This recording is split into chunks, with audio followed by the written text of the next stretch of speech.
Bonjour à tous. Aujourd'hui, une très belle discussion. Une de nos plus longues, je pense, et la première longue discussion avec les nouvelles caméras. Merci le studio de la CFAC, vous avez remarqué que la qualité est vraiment meilleure et c'est le fun. Donc la discussion avec Yann Perrault, un associé directeur chez Terrien Couture Jolicoeur, cabinet d'avocats assez gros, je pense qu'ils sont environ 350 à 400 employés maintenant. Et puis également un chargé de cours ici à l'Université de Sherbrooke. Moi et Charles, on a chacun eu le plaisir de l'avoir en droit de l'entreprise. Et Charles, méthode du juriste. Méthode du juriste. À ce que je me rappelle, un très bon pédagogue. Et aujourd'hui, on a eu la chance d'aller plus profondément dans le droit lui-même. Et Yann, personnellement, ça fait un plaisir d'apprendre à le connaître sur un autre niveau, on va dire. Donc, on a abordé divers sujets aujourd'hui, dont le premier que moi j'ai bien aimé, c'était l'équilibre. Yann a un horaire très chargé. Et on a vu un petit peu... on a remis en question la pertinence de l'équilibre qu'on cherche tellement à avoir dans notre vie. On a aussi parlé du droit en soi, puis d'avoir une vision un peu plus humaine, un peu différente du droit corporatif qu'on peut s'imaginer, très rectiligne, très formel. Donc, des sujets fort intéressants qui nous attendent aujourd'hui. Alors, pour bien s'orienter dans ce périple mouvementé qu'est la vie, inspirons-nous de ceux l'ayant déjà vécu. Bienvenue, chers amis, à 1001 voies de succès.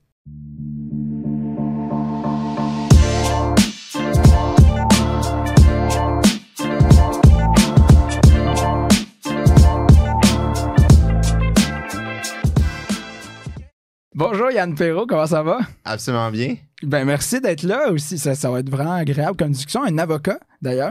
Est-ce que je suis le premier? Maxime Saint-Hilaire. Est-ce que c'est un avocat? On a eu Maxime. Es-tu membre du barreau? Ouh! Bonne question, je me souviens pas. Y a-tu un barreau en philosophie? non, je penserais pas. je penserais pas. Mais bref, en tout cas, je pense... Sinon, c'est en effet premier avocat. Bienvenue à 1001 voies du succès. On est super content de t'accueillir aujourd'hui. Ben, merci de l'invitation. C'est vraiment le fun. Puis, en fait, on pourrait commencer directement par... Attends, j'ai une question au préalable.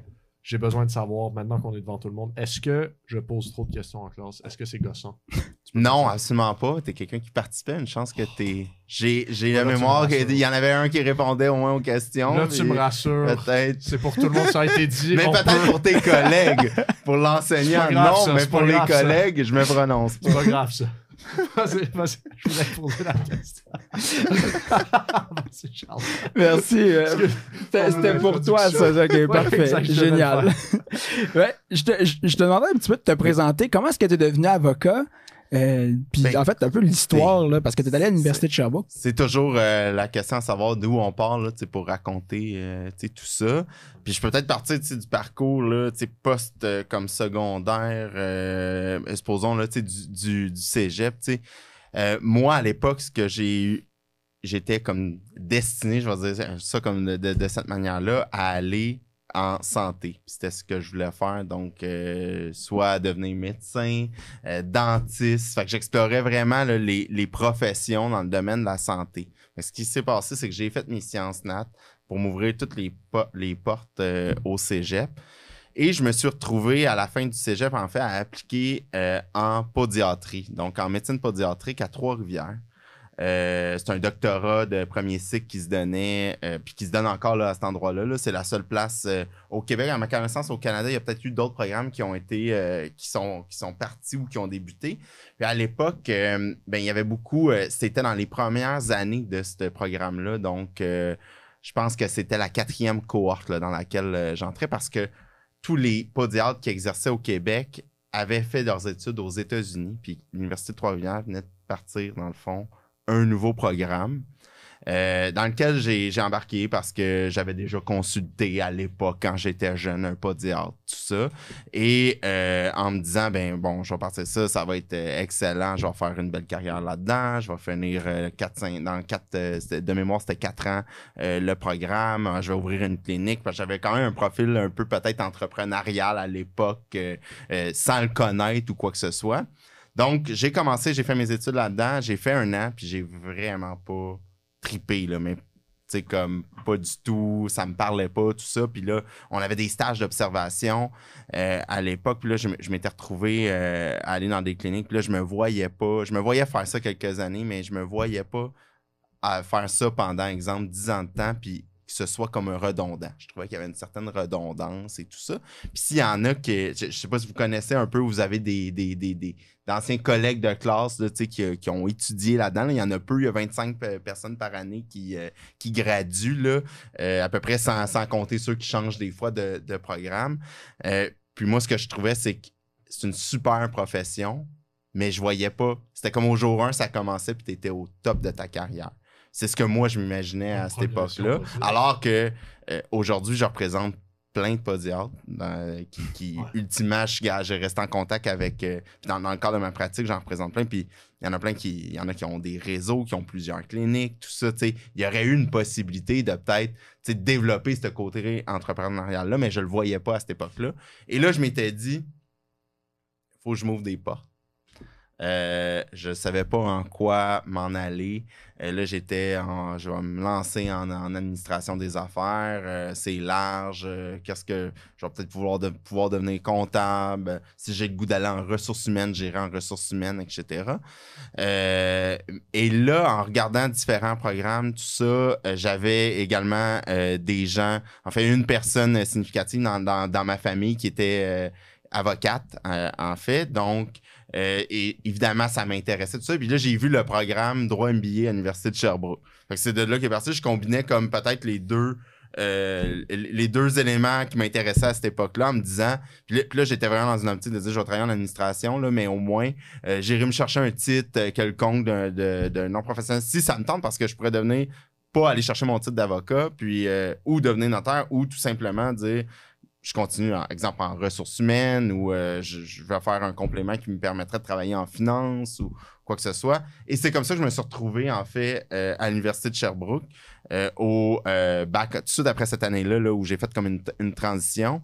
C'est ce qui explique aussi que j'ai un certificat en biologie, là, parce que j'ai converti, en fait, une année c'est ça.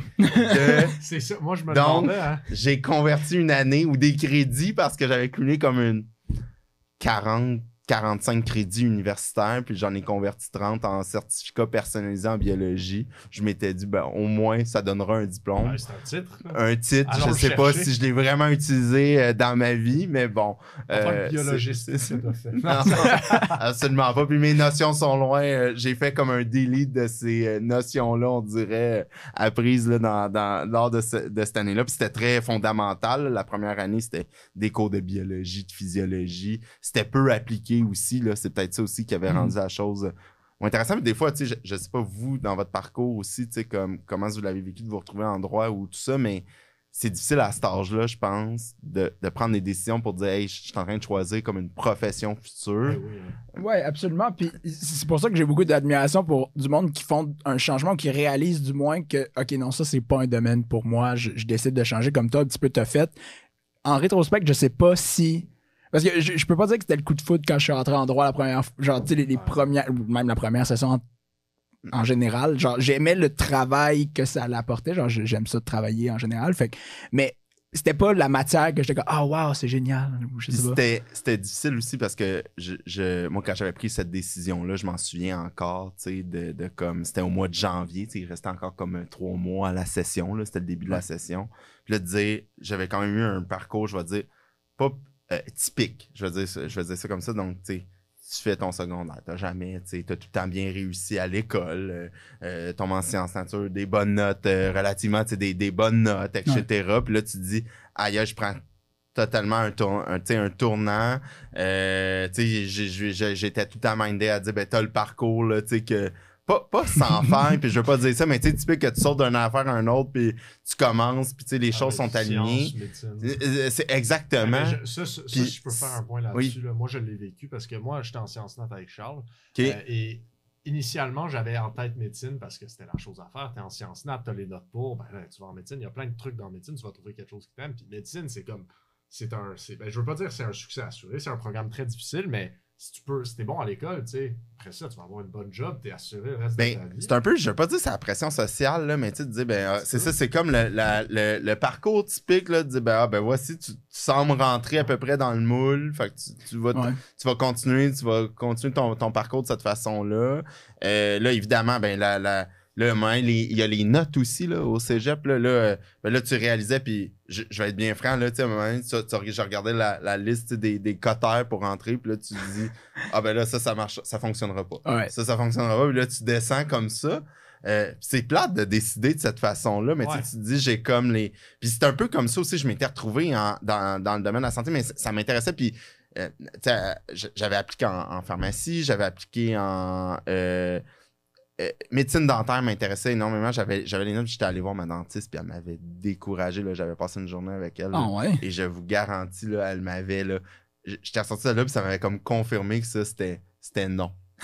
À ce moment-là, je ne sais pas. C'était comme. Qu'est-ce qu'elle t'a dit? Il m'avait rencontré, elle et son partner, en train de dîner. Là, il avait été franc, tu vas voir, c'est pas facile.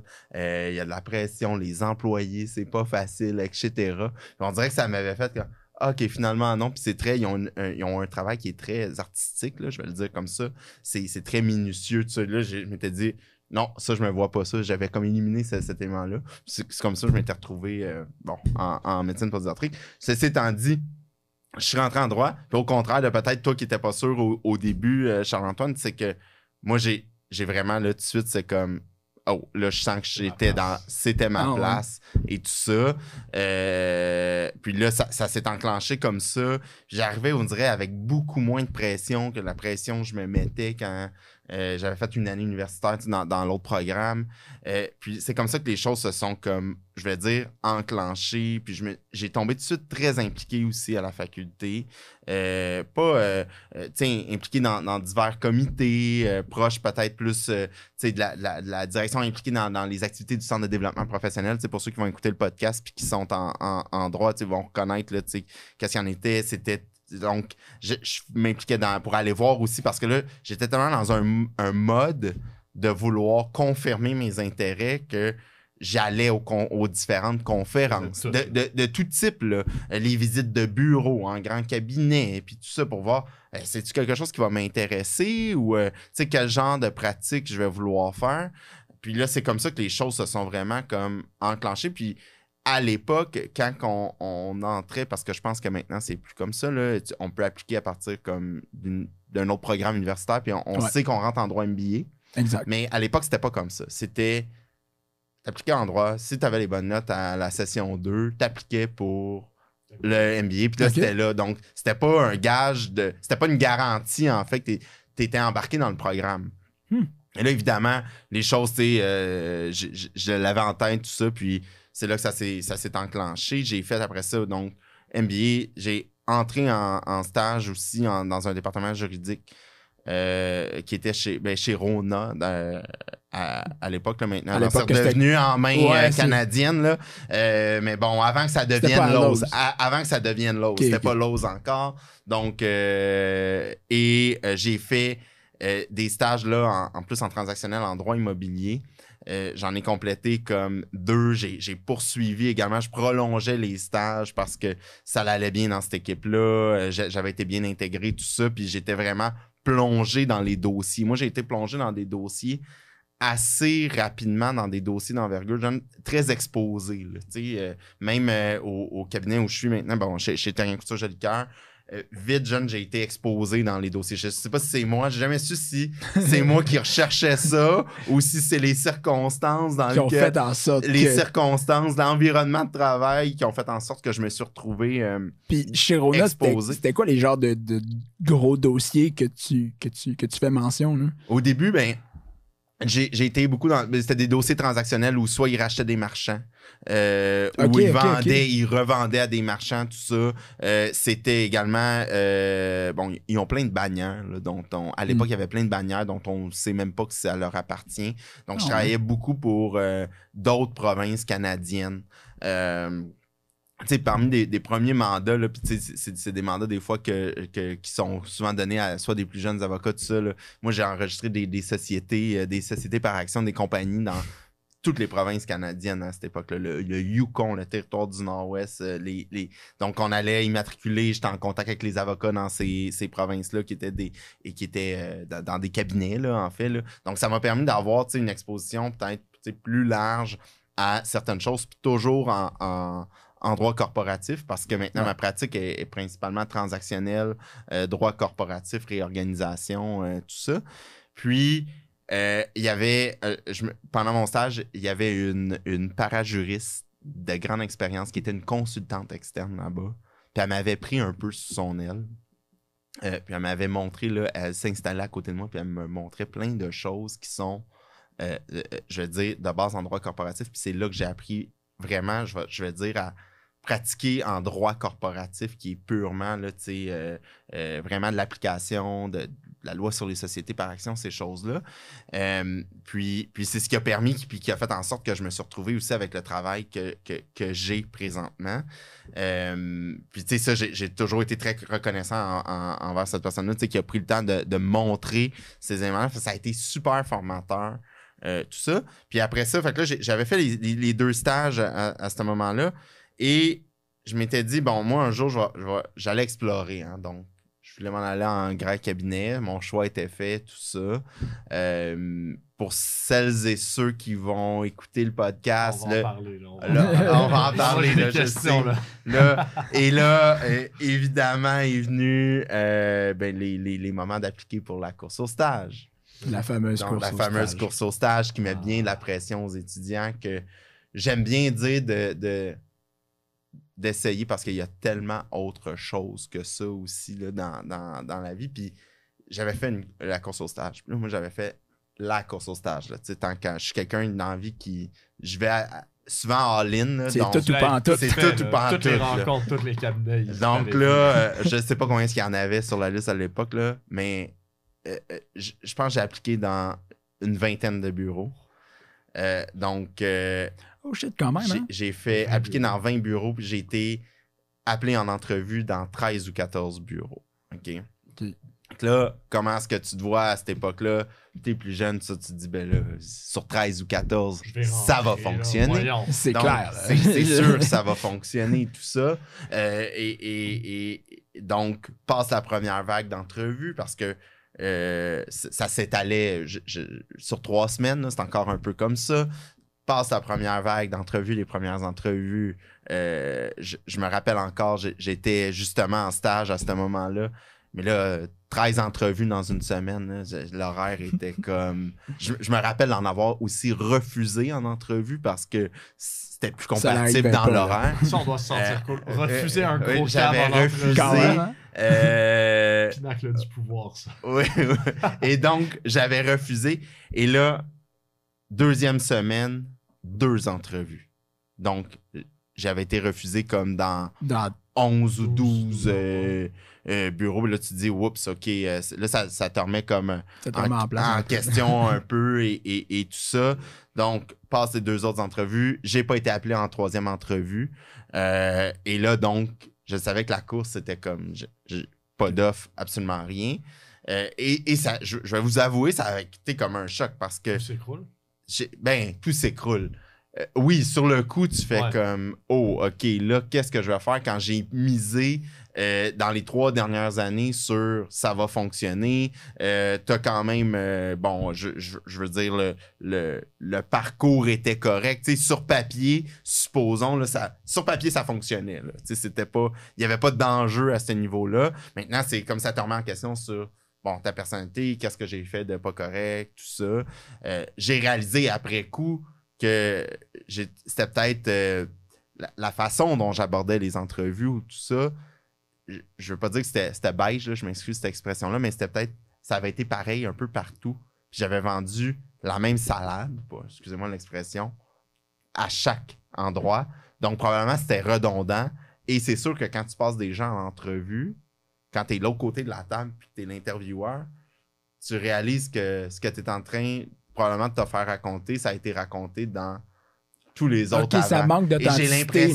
J'ai l'impression que ça avait manqué d'authenticité, que ça se démarquait pas. Est-ce que je peux demander alors, comme tu sais, c'est un bon point pour faire une petite parenthèse, comment réussir une entrevue? Genre, c'est quoi la chose la plus importante? Et là, j'imagine que ça va être un peu la préparation, mais en même temps, il faut que tu sois toi-même. Mais c'est quoi qu'est-ce qu'on recherche quand on passe un étudiant en droit en entrevue? C'est quoi qui te démarque des autres? Mais moi, je pense que ça dépend toujours aussi des personnes qui t'interviewent, parce qu'on a chacun comme un fit. Moi, le fit en entrevue, là, parce que maintenant, je passe soit des avocats en entrevue, des techniciennes juridiques ou ce type. Puis ce qui est vraiment important, là, je trouve que c'est la chimie, le fit qui va se créer, tout ça. Puis souvent, moi, je trouve que ça vient de la connaissance de la personne, de l'organisation. Et comment est-ce que, donc, de s'être informé sur l'organisation, des fois, ne serait-ce que par un contact qu'on peut connaître à cet endroit-là, de l'avoir appelé pour savoir comment ça fonctionne, qu'est-ce qui distingue ça apporte énormément, je trouve, de l'authenticité pour savoir c'est quoi les valeurs de l'organisation ou des gens qui vont passer en interview. Puis je trouve que ça fait toute la différence. Pas plus tard qu'il y a 3 semaines, là. En fait, avant mes vacances, là, il y a un mois, j'ai poste d'adjointe plus administrative pour travailler plus proche dans mon équipe. Puis, on avait différents candidates. Puis la personne qui a été sélectionnée pour le poste, là, c'est quelqu'un qui, je trouvais qu'elle apportait de l'authenticité. Elle s'était sentie bien, c'était relax, c'était un échange comme on a là en ce moment, tout ça. Et ça, c'est, je trouve, ce qui fait la différence en entrevue, d'arriver le plus relax aussi possible. Je sais que c'est difficile des fois, puis c'est ça aussi à l'époque. Écoutez, je vais arriver là, les mains moites. Là, puis c'est comme si tu te bats pour ta vie. Je me battais comme, on dirait que je le voulais trop, tu sais. Ouais. Donc, à un moment donné, ça transparaît également. Et là, là, évidemment, s'ensuit que là, il y a des refus. Mais là, je me dis, à l'automne, on va se reprendre, puis on va essayer de voir passer des fois, là, c'est comme à l'extérieur du processus régulier. Il en restait évidemment quelques cabinets pour lesquels je n'avais pas appliqué.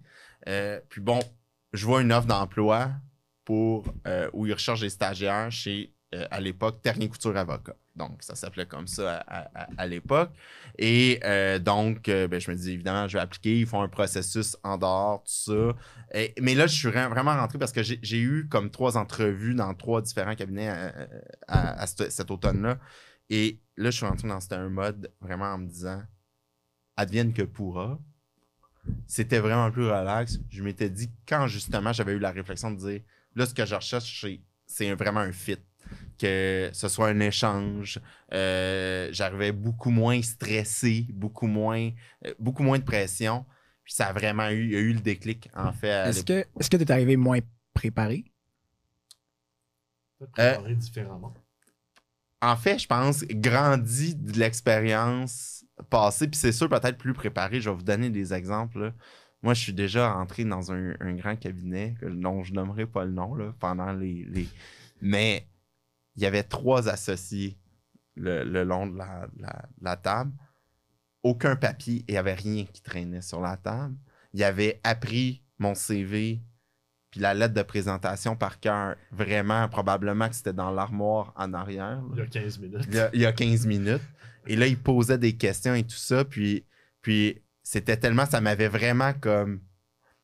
J'avais vraiment figé en me disant, mais voyons, qu'est-ce qui se passe ici? Puis là, ça te remet en question de savoir, je vais-tu vraiment travailler dans un endroit où l'environnement va être comme ça, où on va exiger des gens qu'ils apprennent tout par cœur pour avoir l'air juste préparé, là, c'est parce que, tu sais, quand même tu regardes tes feuilles ou quoi que ce soit, ça va rendre peut-être juste la chose plus conviviale, plus relax, etc. Donc, je pense que tous ces petits moments-là de différentes entrevues m'avaient permis d'arriver peut-être plus préparé. Mais j'avais lu quand même sur les bureaux, les cabinets. Puis, chez Ternier Couture Avocat, j'avais beaucoup lu qu'ils recherchaient un profil entrepreneurial. Peut-être plus le discours que je vous raconte là, sur l'aspect de la médecine pédiatrique, les cliniques que je voulais, je me voyais avec un réseau, quoi que ce soit. Ça avait, je pense, collé, puis ça avait fait en sorte qu'on a eu d'excellents échanges. J'ai été allé en 2e entrevue, j'avais rencontré comme plusieurs personnes, puis c'est là que ça l'a collé, puis qui m'ont en fait offert un poste de stagiaire. C'est comme ça que ça a commencé en fait l'expérience, puis vraiment ma pratique en cabinet. Puis que je me retrouve en fait 10 ans plus tard, encore au même endroit. Là. Ça a évolué depuis le temps, évidemment. Moi, quand j'ai débuté dans ce bureau-là, puis c'est pour ça que j'ai toujours eu un sentiment d'attachement face à ce bureau-là, c'est que j'ai l'impression que j'ai contribué à la croissance qu'on a pu avoir dans les 10 dernières années. Pourquoi? Parce que on a toujours promu l'esprit entrepreneurial, d'avoir des gens qui veulent être des entrepreneurs, qui veulent développer la business, tout ça. Puis, outre qu'on est un cabinet d'avocats, je tiens toujours à préciser qu'on est en fait, c'est une business. Là. C'est comme n'importe quel. J'aime donner l'exemple de dire on serait une usine de production de chaises. C'est un peu ça. Là. Je veux dire, il n'y a pas tant de différence. On gère notre cabinet puis notre entreprise comme vraiment une entreprise à part entière comme tous les autres qu'on peut penser. Donc, vous avez vraiment réussi à créer une culture d'entreprise au sein du cabinet d'avocats, ce qui n'est pas dans nos têtes, du moins, naturel, assez normal. forte. Oui, c'est ça, exactement, assez forte. Puis tu sais, on est parti lorsque moi je suis rentré là en début, fin 2013, dans les faits, on était peut-être 80... Je pense pas qu'on touche le 100 employés à ce moment-là. Là. Donc, on est entre 80 et 100. On est maintenant... on vient de conclure une acquisition il y a quelques semaines une nouvelle filiale qui est Imétis. Ça a été annoncé début juillet, qui fait du droit de l'immigration. Je crois qu'on tourne autour de 450 là, peut-être employés avec ça en l'espace de 10 ans. Donc, puis le profil, puis la culture que tu parles, Chantal, entrepreneuriale là, dans tout ça, c'est que on l'a fait notamment par... On n'a pas juste, nous, un cabinet d'avocats. On a des entreprises, on a des filiales. On a des filiales en technologie juridique. On a notamment, je donne l'exemple d'il y a quelques semaines, Imétis qui demeure une filiale à part entière, qui est gérée pas comme nécessairement un cabinet d'avocats, puis qui est carrément une filiale à part entière. Donc, on a différentes sociétés, en fait, qui fait partie de notre grand groupe. Donc, évidemment, le cabinet, je veux dire comme ça, d'avocats prend énormément de place, mais je donne un exemple, on a également Edilex, qui est en technologie juridique. On fait des logiciels intelligents avec des contrats intelligents pour les villes, les ministères, les centres de services scolaires, là, qui sont plus les commissions scolaires, là, mais les nouveaux... je me souviens jamais du nouveau titre, là, mais les centres de services scolaires. Donc, on dessert ce genre de clientèle-là à travers une filiale qui est plus en technologie juridique. Bon. Moi, j'aimerais revenir sur quelque chose un peu. On parlait des... Là, ça fait un bout parce que là, c'était une très belle exposition de comment ton parcours en avocat s'est fait, beaucoup de péripéties. Si je nous ramène un peu cégep, début uni, quand les choix sont... On parlait de... Le choix, c'est très difficile, right? Parce que tu as l'impression que ton avenir... Et moi, je me rappelle, je suis allé en administration des affaires avant. Charles m'a comme convaincu un peu de venir en droit MBA. Puis je le sentais un peu après en première semaine. C'est pas ma place ici, je voulais quelque chose de plus. Fait que j'étais allé là. Puis ce que je me demande, avant d'aller en droit, on se pose beaucoup de questions. Moi, en tout cas, je me posais beaucoup de questions. Je m'en pose encore aujourd'hui. Je suis pas fermé à l'idée d'être un avocat, mais je pense que je préfère l'idée d'être en business, mais c'est le temps de voir. Fait que je me pose la question, à quoi est-ce qu'il faut s'attendre? Là, je demande largement, tu peux aller dans la direction que tu veux, mais c'est quoi les trucs qu'il faut s'attendre un peu comme, si t'es une personne comme ça, viens pas en droit, ou si t'es comme ça, tu vas adorer ça. Comment on peut s'attendre de cette... Puis je vais scinder ta question. Ouais, c'était une question un peu large. Donc, parce que il y a un aspect qui est comme sur tu disais, faire les choix, se remettre en question, se poser des questions. Tu sais, je vous mentirais de vous dire que je me pose pas de questions, ça fait 10 ans, ça. Tu sais, c'est un travail, puis je pense que ça vient avec avec la profession. Je veux pas dire que c'est parce que c'est en grand cabinet. C'est un travail qui vient avec une certaine pression, c'est pas toujours facile. C'est une job qui peut paraître stressante. On prend des décisions, on a une responsabilité professionnelle qui est souvent, qui peut être mise en jeu, etc. On prend des décisions. Les gens puis nos clients se fient sur nous pour faire des choix. Puis quand ça fait pas leur affaire, les gens ont tendance à je vais le dire comme ça, des fois à se déresponsabiliser. Fait qu'ils essayent de chercher c'est qui le coupable dans l'histoire, etc. Donc, c'est pas une job qui est facile. Puis je me dis toujours, c'est normal de se remettre en question. Donc, parce que je pense que c'est ce qui permet aussi d'aller rechercher des fois un certain équilibre, d'ajuster les façons dont on aborde les choses, etc. Parce que quand on ne se remet pas en question, ben ça se peut qu'on fonce dans le mur. C'est facile pour en droit de ne pas se remettre en question. J'ai comme l'impression, et là, je ne veux offenser aucun juriste qui écoute, mais j'ai l'impression que je vois des étudiants, je leur pose la question, ils sont comme, OK, mais je m'en vais en gros câble. Moi, non, je vis ça, puis après, c'est la course au stage. Puis après, j'espère être pris comme associé. Là, je leur pose la question, OK, mais genre, OK, c'est quoi qui t'intéresse des gros câbles? Puis là, tu sais, ils me sortent quelque chose un peu, tu sais, c'est comme c'est la chose à faire. C'est la chose à faire, ou des fois, c'est comme, il y en a qui voient le salaire, ou c'est comme l'appât du gain, puis tout ça, puis ouais, mais c'est parce que tu sais, puis je dis souvent, c'est souvent ça, tu sais, je vais avoir des conditions, ça va être comme le parcours qui... Puis je dis toujours, puis j'aime pas ça, puis je le dis parce que je pense que, je sais pas si c'est O2, je vous ai enseigné en méthode de travail, juriste au début. Moi, oui. Moi, oui. Et je dis, je sais pas si tu te souviens, mais j'essaie toujours de dire, je suis le pire exemple. OK. Moi, là, je suis le pire exemple puis là, pour les gens qui écoutent, là, je dis, j'ai comme eu le parcours presque... justement typique d'être nommé associé après le nombre d'années qui est espéré d'être nommé. Donc, je dis toujours, ça, c'est pas le parcours. Il y a plein d'autres parcours qui sont bien des beaux parcours. Puis c'est pas ça pourquoi t'as fait la... C'est exactement le... Les choses, moi, on a donné comme ça. Okay? C'est pas que... Oui, je suis un gars qui met des objectifs puis que j'essaie d'avancer. J'ai toujours fonctionné par objectif. What's next? Clairement, puis assez rapidement. Tu sais t'es où, tu sais pourquoi t'es là. Mais oui, puis j'aime ce que je fais. Je dis toujours qu'au quotidien, oui, c'est rough. Oui, c'est difficile. Je mentirais de dire qu'il y a des journées que je chiale pas puis que je trouve pas ça tough puis qu'on se dirait pas. Des fois, entre collègues, on se dit, tu sais... laisserais tout ça là, puis je vous dirais pas ce que je dis, j'irais faire comme job, là, mais tu sais, une fois de temps en temps, ça me dérangerait pas d'aller tourner des boulettes, là, tu sais, comme, puis d'être comme plus relax, moi, me poser de questions. Sortir la tête, mais en même temps, qu'est-ce qui me challenge au quotidien? Ben, c'est de trouver des solutions.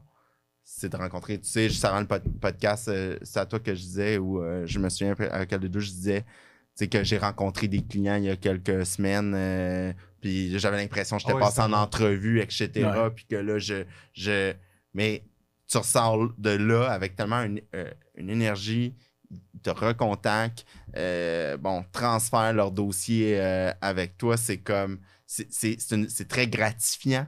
C'est très... puis en même temps, ça donne une énergie. Puis tu as l'impression que tu les aides parce qu'ils te font confiance. Puis ça, là, cette relation-là, c'est vraiment, moi, je pense, ce qui me drive au quotidien. Puis de se creuser aussi la tête dans des dossiers, des fois, qui sont parfois compliqués. Je dirais que le dark side de ça, c'est souvent le volume. Puis c'est là que vient... C'est la gestion du volume de dossiers. Combien tu peux en du volume. Combien? Parce que, ultimement, ce qu'on fait, c'est pas grand-chose d'automatisé. J'ose croire qu'un jour, la technologie va permettre d'arriver là, mais tout est fait de... Tu sais, tout le temps, on repart, on fait un sketch, on fait une maquette. On fait une maquette, à chaque fois, c'est une nouvelle affaire, puis il faut recommencer, puis il faut rebâtir. Des fois, oui, il peut y avoir un certain repeat de base, mais c'est souvent l'histoire... Chaque dossier a quelque chose de différent. Là. Les fois où... mettons, dans les 10 dernières années que je pensais que j'ai pu dire, c'est un copier-coller, là. D'après moi, je dois être capable de compter sur les doigts d'une main, là, avec tout le volume. Tu sais, c'est jamais du copier-coller. Pourquoi? Parce qu'on travaille avec des humains.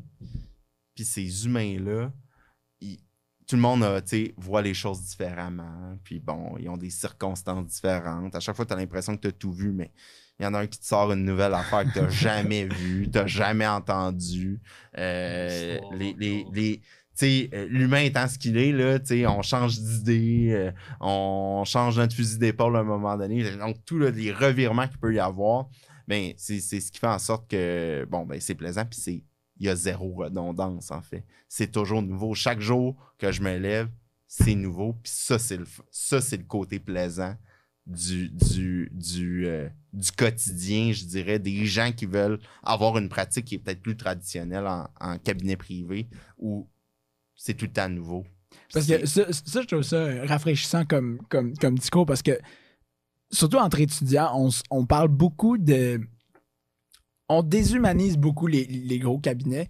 Puis ce que tu viens juste de mentionner, puis le type de discours que tu as, je trouve que ça l'humanise beaucoup. En même temps, tu te concentres pas juste sur voici ce que j'ai parce que je suis en gros cab. C'est comme c'est le travail. Ouais, c'est ça, exactement. Parce que ça, c'est une des affaires qui reviennent tout le temps. Là. C'est combien d'heures, la fameuse limite. Check la paye, Charles. Ouais, ça, non, mais les heures facturables. Parce que ça aussi, c'est tout un dossier, là, right? Parce que je sais qu'il y a beaucoup de cabinets qui ont un target, c'est ça, exactement. Un target d'heure. Un target d'heure. Est-ce que vous en avez? Oui, absolument. Il y en a parce que... C'est normal, là. Je dis c'est une business en même temps, je l'ai dit tantôt. Donc, ça prend un minimum, tout ça. Mais moi, je pense toujours que quand t'aimes ça, tes heures, ça vient comme plus facile. Tu veux en faire, tout ça. Et ça vient avec. Fait que c'est pas de se mettre, mais oui, c'est vrai que c'est très rushant, là, avoir comme la pression des heures, puis cette pression-là, moi, je dis souvent, dans mon travail quotidien, là, s'il y a un irritant là, que je pouvais enlever, c'est ma fameuse feuille de temps, là, que tout est... Je racontais à quelqu'un l'autre fois que j'ai rencontré d'une soirée, de dire que tu calcules, moi, tu me parles d'un 6 minutes, je suis capable de te dire que c'est 0.1 heure.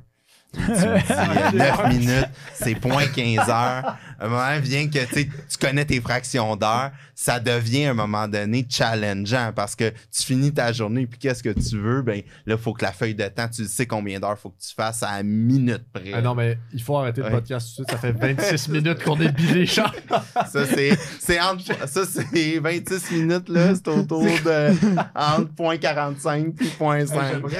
J'aimerais revenir sur le volume. Là, je vais nous ralentir. Et puis, j'ai pas répondu à ton deuxième volet de question, mais je l'ai oublié. Je tiens juste à le préciser. Volet de question. C'était par rapport au challenge qu'on fait et au challenge du choix. Si je me rappelle bien, à quoi doit s'attendre un juriste lorsqu'il entre en droit? Dans le fond, comment est-ce qu'on peut... OK. J'ai trouvé la façon de formuler. Je regarde ce au-dessus.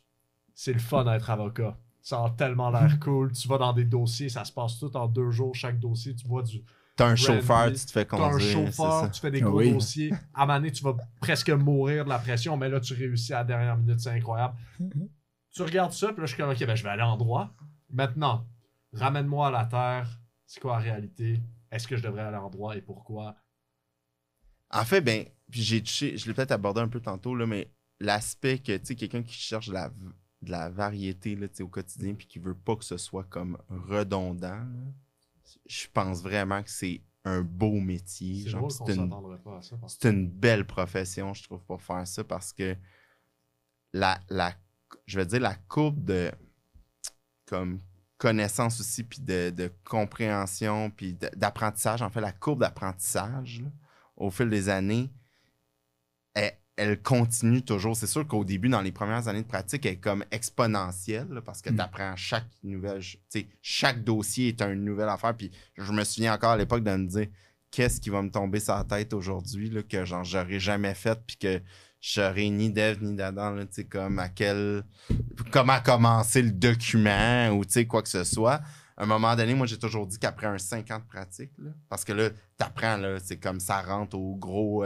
c'est le gros boyau, là, de gros tuyau, là. T'apprends. Puis là, à un moment donné, t'arrives après ces 5 ans-là, qu'est-ce que tu retrouves? En fait, tu retrouves que, ben là, t'as plus d'outils. T'as un coffre à outils, là, qui est comme rempli. Fait que c'est beaucoup moins stressant à aborder les situations, à aborder les dossiers, parce que tu dis, ça ressemble à ce que j'aurais pu faire dans tel élément, dans tel, et tout ça, puis là, tu construis, mais tu continues encore à apprendre. Et encore aujourd'hui, je continue à apprendre, là. Donc, tu sais, pas plus tard que cet après-midi, j'avais des discussions avec un fiscaliste dans un dossier. Puis bon, je n'avais pas nécessairement déjà vu genre le programme qu'ils souhaitaient mettre en place pour une histoire de rachat d'actions, de dividendes et tout ça. Et bon, ben, ça va être un nouveau document, puis on va le travailler, puis on va se mettre ça sur la planche à dessin, puis on va le faire. Donc, ça, c'est vraiment c'est gratifiant en quelque sorte parce que tu sens que tu as un apport, puis tu sens que tu utilises aussi toutes tes connaissances, tous tes outils. Donc, pour les gens qui veulent aller en droit, ces aspects-là, puis là, moi, j'ai une pratique qui est en transactionnel, mais c'est la même chose en litige. Tu vas au début faire des petits dossiers, puis à un moment donné, ben, coudonc, tu vas gérer les plus gros dossiers, puis tu vas peut-être te retrouver juste à aller plaider, puis tu vas comme devenir la référence parce que toi, dans ta carrière, tu as fait des mémoires d'appel à quelques reprises, ben, coudonc, tu deviens comme l'expert de faire des mémoires en appel de tel type pour tel type de dossier, puis là, tu es consulté pour ça.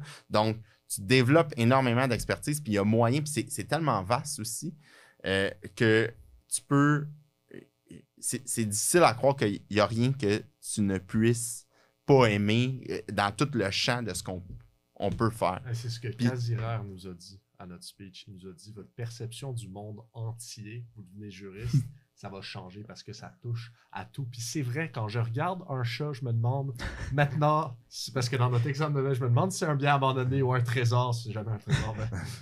Mais, un trésor. En fait, puis tu sais, j'ai des collègues qui jamais auraient cru développer une expertise. Moi, j'ai un collègue qui s'appelle Simon, il fait des dossiers de CPTAQ pour la protection du territoire agricole. Viens pas me dire que quand il était sur les bancs d'école en première année, il s'est dit hey, moi je veux faire de la protection des dossiers de CPTAQ puis de protection du territoire agricole. En fait, ça s'est développé au fil des années, puis il est allé chercher un intérêt là-dedans parce que d'un dossier, de fil en aiguille, d'un dossier à un autre, c'est là qu'il a développé ça. Donc, quelqu'un qui veut s'ouvrir des portes, puis t'aimes pas ça le droit, tu veux pas travailler en grand cabinet, ben tu as d'autres possibilités, puis tu peux aller travailler en entreprise. Il y en a qui sont devenus conseillers en relations de travail, conseillers en ressources humaines. Il y en a un dernièrement que je croise, c'est un avocat, il a son titre dans un dossier, mais il est plus... il agit plus à titre de courtier ou conseiller stratégique pour des acquisitions d'entreprises. Donc, il fait comme plus le broker, je vais dire, ou le courtier dans le dossier. Il y a un parcours qui est similaire là, à nous trois ici autour de la table. Là. Il a fait son droit MBA, tout ça, puis il pratique de cette façon-là. Donc, il s'est trouvé son champ, lui aussi, de ses intérêts, en fonction de ses intérêts, de ce qu'il souhaitait faire. Donc, ça, c'est ce qui est le fun du travail de juriste dans les films. Ouais, en tout cas, c'est intéressant parce que c'est certainement pas la perception qu'on a quand on fait nos cours. En tout cas, du moins, de ma vision. C'est pas la perception que j'ai quand que je travaille. Puis, c'était une question que j'avais par rapport à toi tantôt quand tu as mentionné, quand tu dis, ouais, on apprend. Une des choses que je trouve qui est le plus difficile, surtout en droit, c'est d'appliquer la théorie que tu as appris en classe en pratique, comme par exemple en stage ou n'importe comment. Mais est-ce que c'est le cas ou peut-être que j'ai pas assez fait de stage en droit non plus? C'est peut-être possible, mais moi je pense que le bac donne des outils. Là, tu pars avec tes outils, mais quand tu arrives sur le marché, tu sais pas comment les utiliser. Donc, quand tu arrives sur le marché du travail, tu sais que tu as un tournevis, là, mais tu sais pas s'il faut que tu l'utilises en même temps que le marteau ou pas. Là. Donc, c'est un bagage d'outils, puis tu as raison là-dessus que c'est vraiment difficile parce que, puis encore plus, je pense encore plus dans certains domaines du droit, dont le secteur moi, dans lequel je travaille en droit des affaires. Malheureusement, là, les programmes, et là je parle de façon générale, là, les programmes de baccalauréat en droit, puis le barreau également. Là. Même je dirais la Chambre des notaires, là, pour ceux qui vont faire leur diplôme de droit notarial, il n'y a pas de... C'est peu appliqué en matière de droit des affaires. C'est beaucoup centré sur le litige. Donc, tu sais, code de procédure civile, là, j'ai toujours l'impression que tu es plus apte à faire une demande introductive d'instance quand tu commences en droit, puis de gérer tes délais de comparution, puis de protocole d'instance, là, chose que je connais très peu et que j'ai oublié là, à force de plus en faire. Là. J'en ai fait en début de pratique, mais j'ai toujours l'impression que tu es plus à l'aise à faire ça que de te lancer dans une transaction d'acquisition d'actions pour un client parce que ça, tu n'as absolument rien vu. Puis ça, je vais le dire, là, ça s'apprend, excusez-moi l'expression encore une fois, mais sur le tas. Là, ça s'apprend vraiment quand tu es dans le champ en train de creuser. Là, que tu pognes un caillou, puis là, tu te demandes quoi faire avec. Là. Ouais. Parce que ça, c'est une des affaires, parce qu'en fait, ce qu'on a peut-être pas mentionné, c'est que Yann nous a les deux enseignés, Oui. en fait. On a Un le cours. plaisir. On a eu le plaisir de l'avoir, c'est ça. Puis une des choses qui le différencie beaucoup, c'est l'aspect pratique. Ah ouais. Tu sais, souvent, là, tu donnes des exemples, puis c'est difficile, surtout dans des cours comme ça, où est-ce que, ben là, c'est devoir de l'entreprise, puis là, puis surtout le 2 que je parle, là, où est-ce que c'est très technique, ça peut être facilement technique, mais tu ramenais ça souvent justement à la pratique, à tes expériences. Je me demande pourquoi enseigner? Pourquoi est-ce que tu décides? Parce qu'on s'entend que tu as un horaire, là, t'as pas besoin nécessairement de faire ça, puis j'en doute pas qu'en termes de temps, ça doit être de quoi de plus à gérer, mais pourquoi est-ce que tu décides de le faire? Mais je suis content d'entendre puis de dire que je nomme des exemples pratiques parce que des fois, c'est le défi d'essayer de prendre des situations complexes parce que tu veux pas trop complexifier non plus. En classe, t'as un certain canevas aussi, il faut que tu passes la matière comme essentielle. Donc, tu sais, des fois, on est un peu pris puis t'aimerais ça déblatérer sur des dossiers un peu comme. Là, je suis en train de déblatérer là, sur un peu tout. Là, c'est le fun de. Non, mais c'est plus plaisant comme ça. Je trouve tout le temps aussi, ça permet aussi de casser peut-être le moule un peu plus formel des fois en classe. J'aime ça faire rire aussi un peu des fois les gens, les étudiants dans des situations qui auraient pu être drôles. L'enseignement, là, ça, c'est une autre chose qui s'est pointée comme un peu par hasard en me disant un jour, probablement, je vais essayer l'expérience de chargé de cours. Puis ça s'est pointé il y a quelques... en fait, quand j'étais sur les bancs d'école, j'avais été... comment il y avait ça, auxiliaire de recherche? Ouais, exactement. Ouais, c'est ça. Dans le fond, recherche de recherche documentaire, c'est ça, exactement. etc. Puis là, j'avais aimé l'expérience, ça. Puis quelques années plus tard, la faculté de droit, parce que j'ai toujours resté en contact, étant évidemment pratiquant à Sherbrooke, ça fait en sorte que j'étais des fois des événements, tout ça, fait que j'ai toujours resté en contact, se retrouve à chercher un chargé de cours pour enseigner au départ ce qu'on appelait réussir en droit, qui est devenu méthode de travail du juriste en devenir. Et m'offre à la dernière minute d'enseigner parce que je sais pas, il y avait quelqu'un qui c'était un chargé de cours qui dernière minute pouvait plus puis qui avait été comme sélectionné pour le faire. C'est comme ça que j'ai commencé en me disant, parce que je m'étais toujours dit, quand je vous ai dit je travaille par objectif, je m'étais dit un jour je vais faire ça. Puis ça s'est pointé tôt dans ma carrière, dans les faits, donc ça s'est pointé assez tôt, je suis même pas sûr. Je vais le dire comme ça, je sais pas si j'avais un prérequis universitaire pour pouvoir le faire. Fait que là, tu te sens toujours le fameux sentiment de l'imposteur, tout ça, mais en même temps, j'ai eu, super du plaisir, puis c'est comme ça que les choses se sont comme pointées d'une chose à l'autre. Après ça, j'ai enseigné une négociation commerciale parce que je cherchais quelqu'un qui était en droit des affaires, puis tout ça, ben, ça tombait dans mes cordes. Entreprise 1, entreprise 2, puis c'est comme ça qu'au fil des années, ben, j'enseigne, puis ça doit faire à peu près un 6-7 ans là, que je suis chargé de cours, là, j'ai jamais compté. Puis l'autre aspect, pour bien répondre à ton questionnement, là, j'essaie de toujours le reprendre le questionnement, c'est de dire non, j'ai pas besoin de faire ça. Ouais. Sauf que, c'est un moyen des fois de se garder aussi à jour sur des bases qui sont sur des éléments qui sont très fondamentaux. Surtout en droit des affaires, c'est ce qui me permet aussi de... Parce que des avocats qui font du droit corporatif aussi, comme je fais, il y en a qui vont faire juste du transactionnel ou du M&A, là, comme on dit. Moi, je fais du M&A, mais je fais aussi de la réorganisation corporative où je vais exécuter des mémos fiscaux. Tout ça, ça permet de garder énormément de réflexes d'enseigner ces cours-là. Fait qu'il y a un côté où ça m'est bénéfique, là, je vais le mettre vraiment, je vais regarder mon nombril où c'est le fun. Mais à chaque fois que je me dis, bon, j'ai pas le temps, il y a du temps de préparation, il y a de la correction, il y a des réponses aux étudiants, tout ça, tout dépendamment des groupes. Il y en a qui posent beaucoup de questions. Donc, tout dépendamment des sessions, tout ça, et des chimies de groupe. Il y a une chose qui demeure toujours, c'est qu'en ressortant là, le soir, ou parce que j'enseigne principalement les soirs, ou de 4 à 7 ou de 7 à 10, puis je reviens chez moi, puis je me dis, il y a un gros sentiment comme devoir accompli d'avoir enseigné puis parlé pendant 3 heures puis qu'il y a des gens qui t'écoutent puis qui il t'a transmis du savoir, t'as parlé des... Ça, là, juste ces 3 heures-là, là, c'est une dose d'énergie, là, les gars, vous pouvez pas savoir comment. Non, Ça m'apporte, genre, on à moi, enseigner de l'énergie. Mais donc, ça l'apporte vraiment là, une bonne énergie. Même après, des fois, là, des journées des fois, là, les journées sont rough, là, je me dis comment je vais me rendre à 4 heures pour pouvoir partir du bureau, là, me rendre à l'heure au cours, là, puis être comme disposé à arrêter. Mais ces 3 heures-là, là, en classe, je regarde pas mon téléphone. Je suis concentré sur les étudiants. Tu as une petite pause à un moment donné, puis tu oublies, on dirait, tous les soucis de comme des dossiers. Puis c'est vraiment... Cette énergie-là, moi, elle m'est vraiment bénéfique. Puis si j'avais l'occasion de pouvoir en donner plus, mais c'est le temps qui me manque. Ouais, c'est ça. Il y a 24 heures à une journée. Hein? Ultimement, ben, c'est ça. Là, à un moment donné, c'est le temps qui manque et tout ça. Donc, probablement que je le ferais, là, mais là, c'est ça. Il y a des choix à faire. Puis où il y a eu certaines années, j'acceptais absolument tout.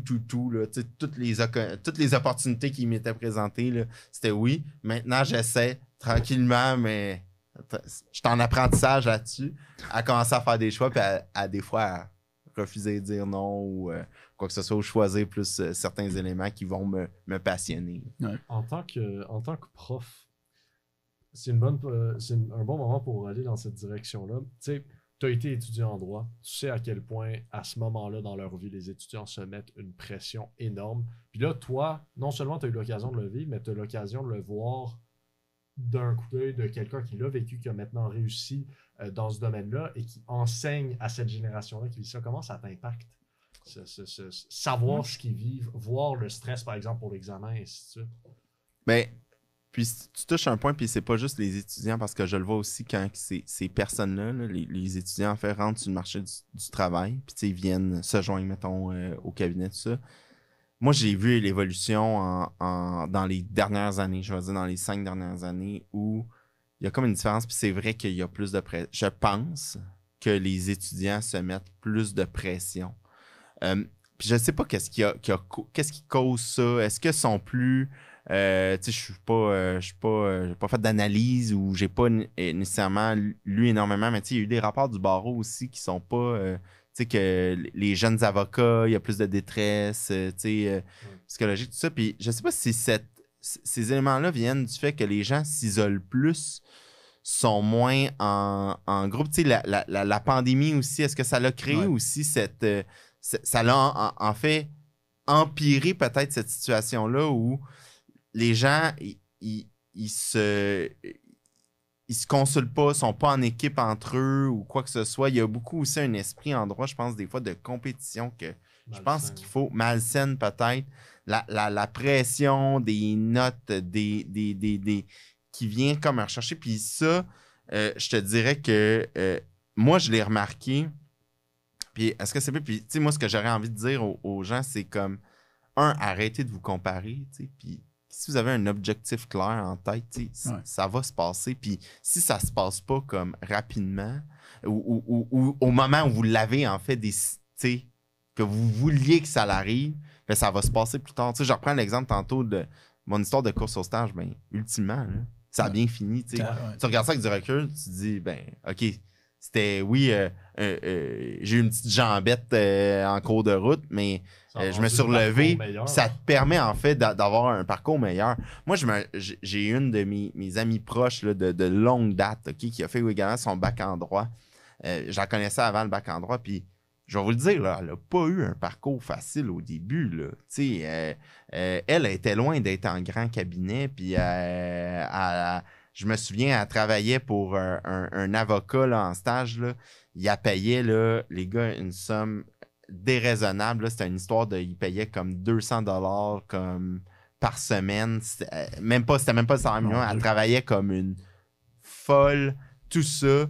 Puis, mais tu sais, ces événements-là, aujourd'hui, là, elle a une pratique, elle est en entreprise, mais elle a une pratique qui est similaire à étant plus en transactionnel et tout ça. Elle gagne énormément bien sa vie. Elle est heureuse là-dedans. Elle tu sais, tous ces moments-là où c'est sûr que probablement que c'était pas l'idéal. Il n'y a pas personne qui veut gagner la première semaine 200$ par semaine après avoir étudié pendant 4 ans, Charles, il va payer le son savoir, barreau, payer. Donc, non, mais il y a personne, tu sais, qui souhaite ça, tout ça. Mais bon, c'est ce qui a permis que ça s'est pas déroulé comme le parcours dont on entend parler, mais il y en a plein de gens qui sont dans cette situation-là, mettons, au bac. Moins maintenant, parce que avec les années, puis tu sais, je parle de ça fait 12-13 ans, je pense qu'au moins on s'est amélioré. Tu sais, le barreau a mis des règles en place pour... Il affiche plus des postes plus Right. rémunérés. Right. Ce genre d'éléments-là, mais qui était pas... C'était pas ça, là, il y a comme plus de 10 ans, là. Donc, c'était pas comme ça que ça se passait.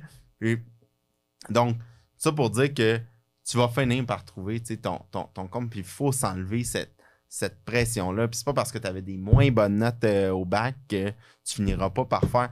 Moi, j'ai toujours dit dans la vie, puis ça, c'est bon dans tout, là, enlevons nos chapeaux de juriste, puis tout ça.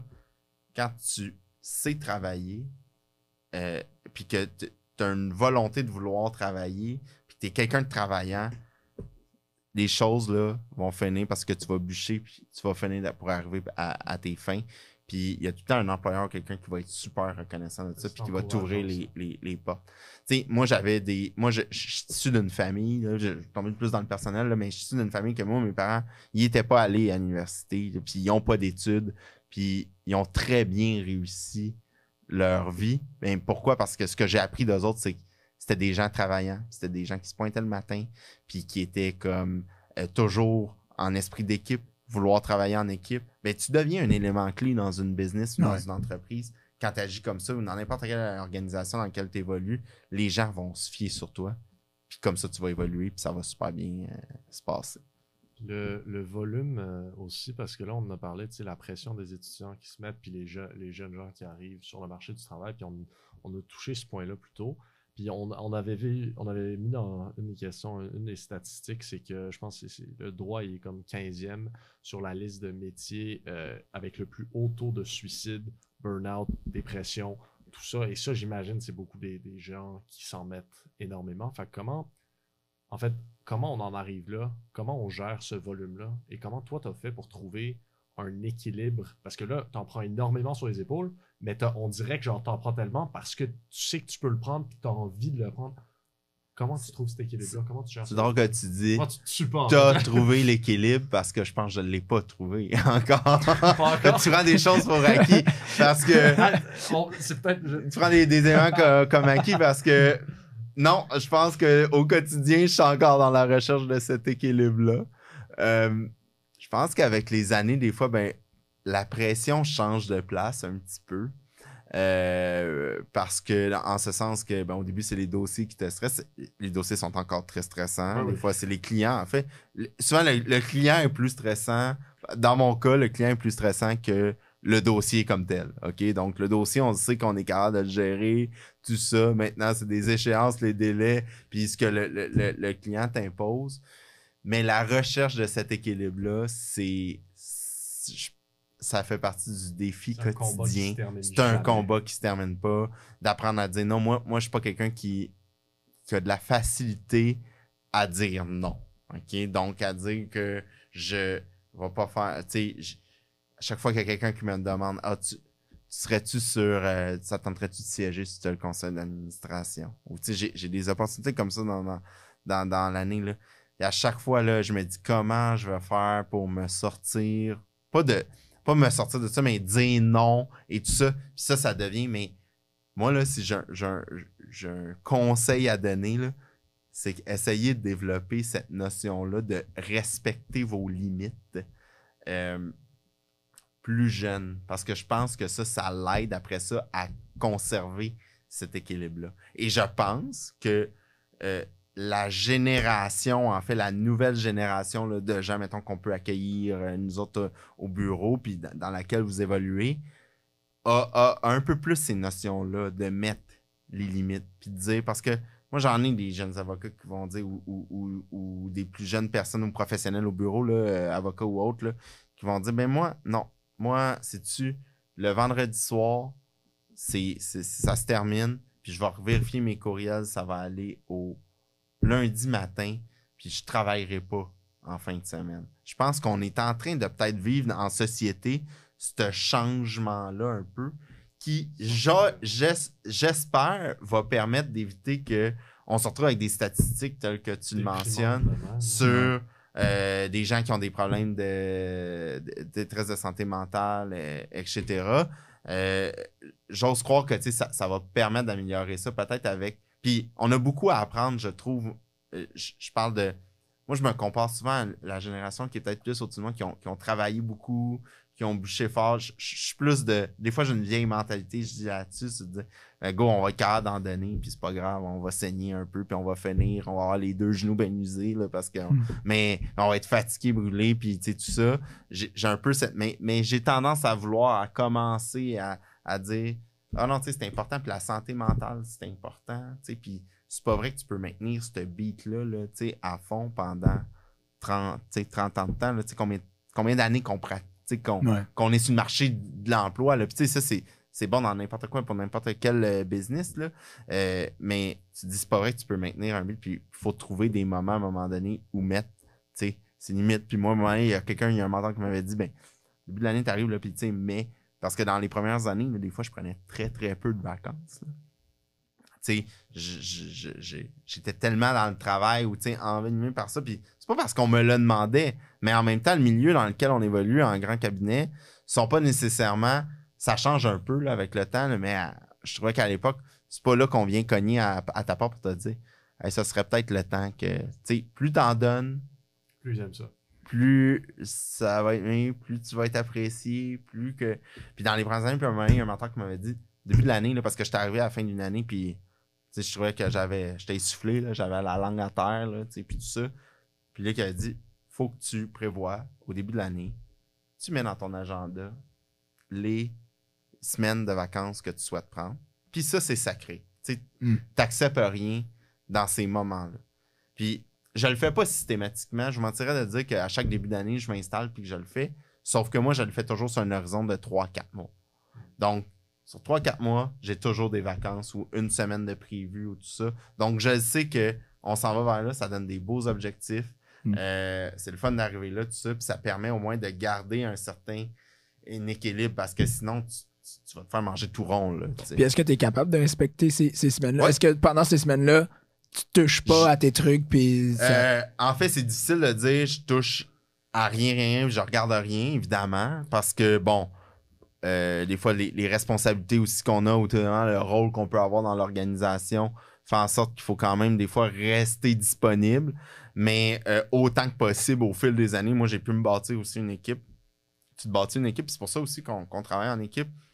Ben, l'équipe évolue, puis l'équipe peut prendre, puis gérer aussi les choses. Fait que plus tu les exposes aussi dans les dossiers. Puis moi, j'ai été, tu sais, je reviens à ce que je mentionnais au début, j'ai été exposé vite dans des dossiers. Fait que j'essaie aussi d'exposer des fois beaucoup les avocates qui travaillent avec moi, de les mettre également à l'eau. Ça, c'est une mentalité aussi de bureau à un moment donné. Parce qu'il y a des bureaux des grands bureaux qui vont dire ben c'est toujours l'associé principal qui va parler au client ou l'autre associé, l'associé plus jeune qui va parler. En même temps, chez nous, on a une culture de dire ben on implique les gens qui travaillent dans le dossier sont impliqués, ils sont mis en copie des échanges. Puis on essaye à ce que on prenne pas le crédit. Moi, j'ai jamais pris le crédit de tout le monde. Tu sais, de toute l'équipe que il y a des places que l'associé va prendre le crédit mais dans le fond, c'est toute l'équipe qui a travaillé en arrière. J'ai jamais, je l'ai pas appris comme ça. J'ai été comme exposé, puis tu sais, on me remerciait, puis on me remerciait devant les clients, mais j'essaie de faire ça avec l'équipe aussi, puis mon équipe. Puis ça permet aussi que cette équipe-là, ben, quand tu pars en vacances, ben, on est tous là pour se backer. Ouais. Puis ça permet d'avoir passer des plus belles vacances. Je dirais que je mentirais de dire que je suis jamais dérangé. J'ai réussi cet été. Je vous dirais que ça s'est super bien géré. Ça a été vraiment plus... mais est-ce que c'est normal qu'on... Ah, ça a comme coupé. C'est moi. Oui, ça se peut. Excusez-moi. Pas bien. On reprend. Donc c'est ça ce que je disais. C'est...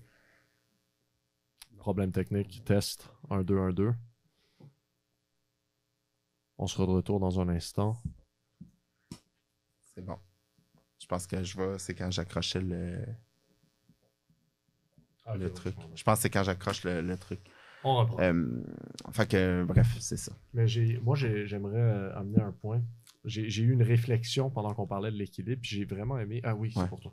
J'ai vraiment aimé ta description, surtout que tu as dit, tu sais, je ne l'ai pas encore trouvé, mais peut-être que tu regardes les gens avec succès aujourd'hui. Par exemple, toi, tu regardes les gens, bon, je ne vais pas parler de gourou motivationnel, mais des gens qui ont accompli des grandes choses. Ils ont tous un moment où est-ce qu'ils vont dire j'ai été en déséquilibre, j'en prenais trop, j'aurais peut-être dû en prendre moins.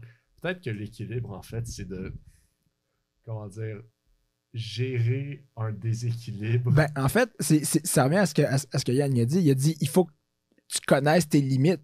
Mais pour connaître tes limites, peut-être que pour avoir du succès, il faut que tu sois en déséquilibre à un moment dans ta vie pour pouvoir te ramener à l'équilibre après. Peut-être. C'est un peu romantique, là. Mais peut-être que, puis tu sais, ça fait réfléchir qu'effectivement, l'équilibre, c'est genre le déséquilibre, là, je vais le dire comme ça. C'est pas une plaine où est-ce que tu as ton 9 à 5 toujours la même chose, mais c'est plutôt que tu as des up and down, mais que tu les gères. Mais de connaître ses limites, de savoir, tu sais, maintenant, je suis beaucoup plus capable de dire, hey, là, je suis fatigué, là, comme à un moment donné, là, faudrait moi, ma façon de décrocher, c'est comme... Puis là, je suis mal fait là-dessus, des fois je le dis, là, mais ma façon de décrocher, c'est de sauter les 2 pieds dans l'avion puis de partir à quelque part. Donc ça, c'est ma façon, mais là, des fois, je fais comme... Ouais. C'est comme là, je le sens là, que ça vient, ben c'est arrivé des fois, j'ai réservé des affaires comme plus vers la dernière minute en disant on va prendre un petit 4-5 jours, là, puis je vais aller décrocher, puis on part, puis tout ça. Tu sais, il y a ça aussi, tu sais, c'est le côté le fun de dire, oui, on travaille fort, on a des bonnes payes, tout ça, ça nous permet de faire ce genre de décision-là, des fois, de dernière minute, OK, mais avec du... Fait que ça permet des fois d'aller rechercher un petit peu d'équilibre, mais maintenant, je suis capable de reconnaître ces moments-là, tu sais. Puis je sais aussi, un moment, avec l'expérience, tu le sais, c'est quand t'es down dans l'année, parce que c'est pas vrai que... Moi, j'ai de la difficulté à croire que tout le monde est comme sur son point parfait toute l'année, à grandeur d'année, steady, puis tu sais, toujours il y en a des moments, tu sais, plus difficiles. Puis tu sais, moi, je sais que dans l'année, il y a des moments où, oui, je sais, c'est les rushs. Après ça, c'est comme, c'est le temps de décrocher. Tu sais, moi, Noël, c'est sacré. C'est sûr que je suis pas là pendant 2 semaines quand arrive le 23 décembre. J'essaie de décrocher, tout ça. Ça, c'est sacré. Parce que j'arrive à ce moment-là, puis je la ressens plus. La fatigue après un gros automne, souvent où ça a été... Les dossiers en transactionnel novembre-décembre, c'est fort. Fait que là, tu sais, il y a des grandes heures, mais tu sais qu'il y a un bonbon, là. Il y a une carotte là, au bout du bâton, puis tu y arrives. Fait que tu places ces moments-là dans l'année. Puis ça facilite énormément les choses parce que c'est... Puis le sport, là, aussi. Puis tu sais, ça aussi, c'est difficile de garder la routine. Tu sais, je me fais toujours dire ah ouais, mais tu sais, faut que tu mettes ça dans ton horaire, c'est la routine, tu sais, c'est sacré. Ouais, mais tu sais, quand des fois le client, tout le monde, il y a 10 intervenants dans le dossier, puis le moment ça tombe, c'est à 7h30 mercredi matin. Quand même, j'ai prévu à aller jogger, ça se peut que la course prenne le bord parce que je dirais pas au 10 ouais, moi, faut que j'aille courir, là, tu sais. Ouais. Donc, c'est difficile ça de le garder, mais de garder cet équilibre-là de sport, puis de conserver cette intégration-là. Puis ce qui est le fun, moi, c'est le bureau, puis notre bureau, c'est qu'on promouvoit énormément l'activité physique. On a plusieurs de nos bureaux, il y a des gyms. On essaie qu'il y ait un gym soit dans l'immeuble ou il y a des vestiaires, il y a des douches dans le bureau, mais c'est pour permettre aux gens, ça va courir sur l'heure du midi, tout ça. Ça permet de garder aussi un certain... un équilibre, d'aller sortir, d'évacuer le stress, etc. Ça l'aide beaucoup. Mais le défi, encore une fois, c'est de le mettre à l'horaire puis de jouer à ça. Ouais. Il y a des années que ça a été plus difficile, des années que ça revient. Parce que toi, dans ton monde idéal, ou du moins ce que tu essaies de faire actuellement, c'est quoi tes objectifs sportifs maintenant? Là? Ah ben là tu sais, comme là, je trouvais que le sport, cet hiver, ça a pris le bord, là, un peu trop. Mais là, j'ai recommencé course, vélo. C'est nul, ça. Puis, ouais, c'est ça. Ça n'a pas besoin d'être énormément de temps. On fait du ski alpin également. Je vais partir voyage de ski de fond. Des fois, c'est juste un moment. Tu Une heure, là, pis ça fait la différence. Tu reviens, t'es comme plus posé. J'ai vu une quote qui comme disait, tu te mets pas en forme en allant au gym, je sais pas moi, une session de 5 heures. Tu te mets en forme et tu relaxes en faisant 20 minutes par jour modérément intense. Puis moi, ce que je trouve, en tout cas, moi c'est plus la course. Je vais au gym aussi. Je sais que Charles, gym, puis l'été, on fait du vélo, mais j'ai comme un minimum, dans le sens que c'est sûr que je vais faire 3 jogging par semaine. Par contre, si la semaine va bien, j'ai le temps, je vais peut-être en faire 4 ou 5. Même chose avec le workout. J'ai comme un minimum que je vais atteindre, mais genre, je suis flexible avec, OK, ben là j'ai autre chose à faire. Cette journée-là, on va faire autre chose parce que pas le temps, tu sais. Mais j'ai comme un minimum que j'essaie d'atteindre tout le temps. Mais tu sais, c'est ça, c'est de se mettre un objectif de dire, tu sais, comme là, c'est ça, mon objectif, c'est comme, j'essaie d'aller aux 2 à 3 jours au moins, tu sais, fait que ça donne à peu près ça, Ça là. fait du bien. 2-3 tu sais, fois semaine, puis de se dire, soit une longue sortie dans le week-end, ou tu sais, tout ça, quand le temps le permet. Puis c'est ça, c'est plus d'y aller en objectif comme ça, parce qu'il y en a qui sont très, je vais dire, plus stricts dans leur horaire, puis là, ils vont se mettre vraiment des moments.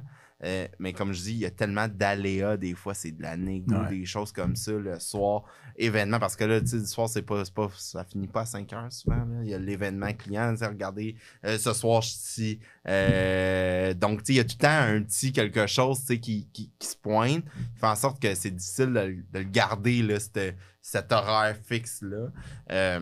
Chose que, des fois, bon, dans d'autres emplois, ben c'est sûr que c'est un job qui est plus de 8 à 5. Tu es capable de prévoir que ton lundi soir, tu vas le passer à la piscine en train de nager, parce que c'est plus simple. Là, donc, puis les voyages où je suis capable de jumeler avec un sport, comme je disais, le ski alpin, tout ça, ben ça, on essaie de... Ça s'en vient sacré une fois par année, là. Faut faire ça. Donc, ça permet de s'évader, là. Ça, c'est une autre de mes passions, là, comme de voyager, de prévoir des choses comme ça. Ça, c'est le fun, puis ça donne des objectifs, parce que tu te dis, ben, on est en train de travailler fort, mais c'est pour se payer des bons moments, puis c'est pour s'offrir du bon temps. Moi, c'est la façon aussi, là, des fois, là, que ça me permet ça. La différence d'état quand tu arrives à t'évader, moi je veux aborder ça très rapidement, mais dans le fond, tu sais, il y a au travail, right? Tu es concentré, tu as plein de choses dans ta tête qui se passent, c'est géré, mais tu sais, il y a un certain chaos un petit peu. Puis là, quand tu t'évades de ça, quand tu fais ton sport, quand tu vas en vacances, c'est quoi la différence? C'est quoi la transition qui se fait là? Je ne sais pas quelle transition qui se fait, mais je me souviens une fois, j'étais en vacances avec une de mes anciennes collègues de bureau, OK? Puis elle m'a connu beaucoup dans un contexte de bureau, puis je pense des fois, je suis un intense, là, donc c'est assez... je suis intense, je marche vite au bureau, etc., tout ça. Et on est en voyage, on est dans l'Ouest canadien, puis on est en train de marcher, puis c'est elle qui est en avant de moi je suis en arrière. Puis je marche tranquillement... Je suis là, puis je regarde, mais je sais pas qu'est-ce qui se fait le déclic, là. Je vous dis, moi, il se passe de quoi dans l'air, là, à 35 000 pieds dans les airs, il se passe quelque chose, c'est sûr. Mais je tombe beaucoup plus comme, le stress relax, tu sais, pas avoir l'impression qu'il y a quelqu'un qui t'attend, pas avoir l'impression qu'il faut que tu rentres ton temps dans ta feuille de temps. Juste cet élément-là, je pense que ça l'enlève, puis ça permet comme de m'évader. Je pense que je tombe un peu plus... pas mal plus relax que je peux l'être dans mon quotidien quand je réussis à m'évader, mais c'est difficile de faire ça. Puis c'est difficile de faire ça parce que c'est une profession qui est demandante, tu sais, puis t'es tout le temps en train de penser puis de réfléchir, puis je suis extrêmement reconnaissant des gens qui sont capables de dire, là, puis qui sont soit avocats ou notaires, puis qui sont capables de dire, là, quand ils finissent leur journée, là, il y en a qui sont comme ça, il y en a qui réussissent à le faire, de dire, ils ferment le laptop, puis à un moment, j'avais eu une conférence c'est un chiro qui donne des conférences un peu partout dans le monde, OK? Notamment des séminaires, là, mais il donne des conférences de tout genre. Puis il avait dit là, d'avoir la faculté le soir, là, puis il imaginait un tiroir dans son cerveau, là, juste de refermer chacune des portes de ta commode, là, pour que, même si c'est le bordel dedans, là, au moins, la porte est refermée, puis ça a l'air rangé. Puis de développer cette capacité-là pour te permettre justement de t'évader. Mais ça, je me le rappelle, et ça fait des années là, de ça que j'ai eu cette conférence-là. Puis encore, des fois, là, à la fin de journée, pour réussir à comme... Puis là, si je l'ai pas faite, là, je suis parti à la course du bureau parce que là, on m'attendait à la maison ou je suis attendu à quelque part. Là. Si ça n'a pas été fait, des fois, je reprends juste le 10-15 minutes que ça prend à la maison d'aller refermer, m'assurer les courriels étaient pris, les urgences étaient gérées. Tout est fermé, là. Oui, c'est sûr que ça peut être le bordel. Il y a plein d'affaires, là. Il y a jamais. C'est sans fin. Il va toujours en avoir. Mais la capacité de faire ça permet aussi de s'évader. Ça, j'ai réussi notamment à le faire, on dirait bien, quand j'ai prévu quelque chose qui est plus sur du long terme. Parce que, tu sais, dans le sens que quand tu pars une semaine, tu réussis souvent, tu prévois, tu planifies.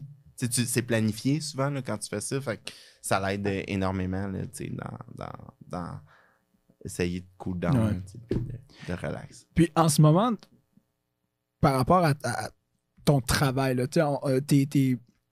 le terme est peut-être pas exact, là, mais associé directeur, c'est comme ça. Okay, c'est ça.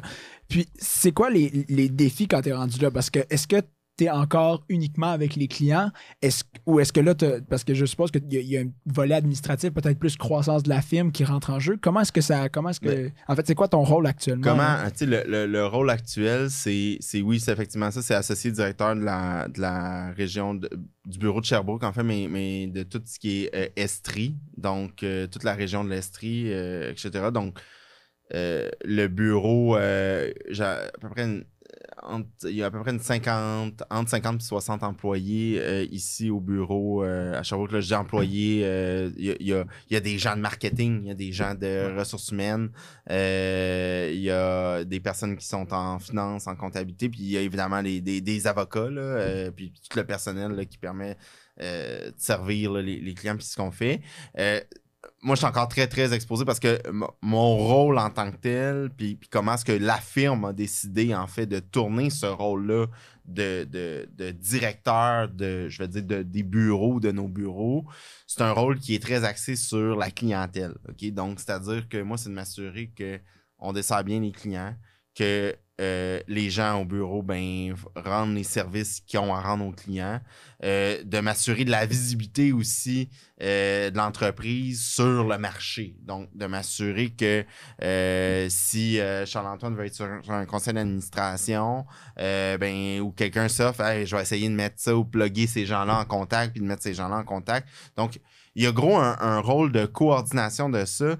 Et je suis très impliqué dans les dossiers, puis beaucoup d'exposure dans les dossiers pour s'assurer justement que, les mandats reviennent à la firme, que, on est reconnu pour l'expertise X, Y, tout dépendamment du secteur puis du domaine.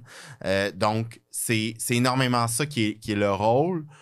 Plutôt qu'un rôle, évidemment, il demeure qu'il y a un rôle administratif de gestion de ressources humaines, ce genre d'éléments-là, mais on tente de le varier, puis on a, dans notre structure organisationnelle, il y a des gens qui sont placés pour s'occuper de ces éléments-là, donc, et de sorte à ce que le directeur de bureau, son rôle, il est plus axé sur le rayonnement externe, sur prendre le leadership du marché dans lequel la firme est établie, parce que, on a 6 bureaux, donc, évidemment, il faut être bien implanté dans chacun de ces villes ou de ces régions-là, là, tout dépendamment où on est situé. Donc, je te dirais que le rôle est beaucoup à ce niveau-là. Demeure après ça un rôle de coordination, de s'assurer que tout est... Mais ça se fait extrêmement bien. Probablement que j'ai une très bonne équipe. Qu'on a les bonnes personnes aussi aux bonnes places. Mais n'en demeure pas moins que c'est ça. La clé numéro 1, c'est le service aux clients, puis c'est le fait qu'on est disponible pour les clients, puis tout ça, parce que c'est l'important, c'est ce qui est notre gagne-pain dans les faits. C'est ça, faut pas ça. C'est le gagne-pain. Je le disais tantôt, c'est une business, mais il faut que la business, ça roule. Là. Si on se concentre juste sur notre interne, tout ça, on se concentre énormément, puis je pense qu'on offre une expérience puis un environnement de travail qui est vraiment agréable pour les employés. On accorde énormément de temps, mais on s'est doté dans une structure qui est rendue comme grosse comme dans la taille de la nôtre. On peut se permettre aussi de se doter d'équipes qui se chargent de ça, puis de bonnes équipes en ressources humaines, puis en marketing, parce que le marketing, maintenant, c'est pas juste à l'externe, là, c'est aussi à l'interne envers les employés, puis de garder notre monde, puis de prendre soin de notre monde, puis de s'assurer que tout le monde est heureux. C'est vraiment la clé maintenant. C'est la rétention de la main-d'œuvre à l'interne, parce que de la job, il y en a partout. Tout le monde s'arrache tout le monde. Donc, le but, après ça, il faut que tu fasses vivre une expérience à tes employés, si tu veux qu'ils demeurent. Fait qu'il faut qu'ils soient attachés à cette expérience. Puis toi étant central, si on veut, là, dans le milieu des affaires, tu es au courant de ce qui se passe. Actuellement, comment est-ce que tu peux voir, comment est-ce que la firme dans laquelle tu travailles, les entreprises, la façon qui évolue, comment est-ce qu'ils vont changer dans les prochaines années? Est-ce que le droit que tu pratiques en ce moment ou la firme en ce moment, la façon qu'elle fonctionne, va être pareil dans 10 ans, dans 20 ans? Ou vers quoi est-ce que ça transitionne? Est-ce que ChatGPT, l'intelligence artificielle, a une influence là-dedans? Ou comment... C'est drôle que tu parles de ça parce que définitivement, faut pas penser que dans 10 ans, ça va être pareil. Parce que si on pense que dans 10 ans, que ça va être pareil, on s'en va dans le mur. Fait que je suis convaincu de ça. Je suis allé pas plus tard qu'au mois de mars dernier, je suis allé à un congrès qui est à New York, ça s'appelle le Legal Week. C'est très axé IT, puis sur les nouvelles... En fait, c'est beaucoup de firmes exposent là-bas sur tout ce qui est technologie de l'information.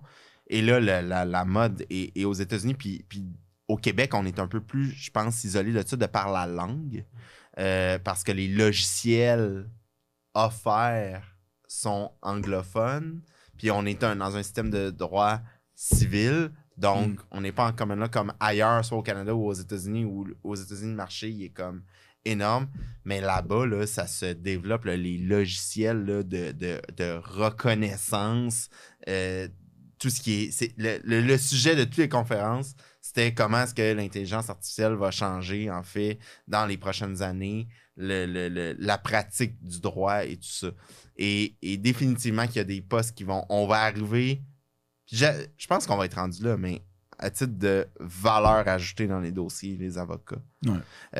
De vraiment, tu sais, ce qui est la job de base, là, de comme... Ça va être fait par ça va être fait par l'intelligence artificielle ou la machine, puis on va avoir l'expert de plus qui va conseiller. Puis, tu sais, je vais vous donner un exemple parce qu'il y a une de nos filiales qui s'appelle Edilex, qui ont développé un logiciel qui est Edilex Pro. Puis c'est comme un contrat intelligent, là.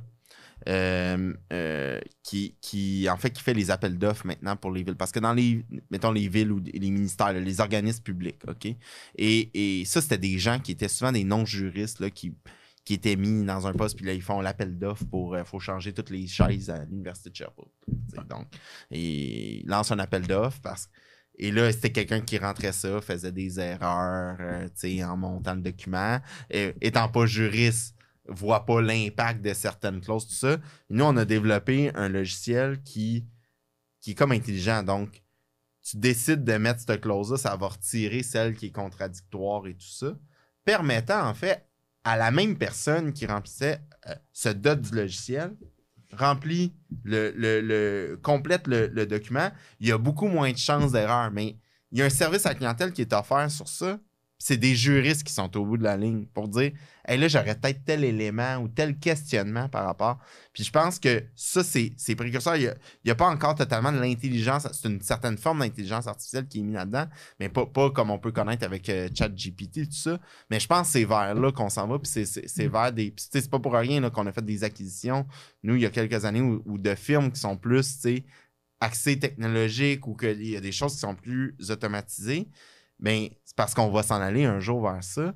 Puis il va falloir que ce soit fait. Puis je pense que on va s'adapter. Puis la pratique que vous allez connaître si vous décidez de... Je dis vous deux parce que bon, vous êtes en endroit où les gens qui nous écoutent, mais il ne sera pas la même que moi j'ai pu connaître non plus en début de pratique. Puis je donne un exemple. On va-tu encore avoir un stagiaire qui va faire des résumés de jugement ou ça va se faire de façon... Oui, il y en a fait...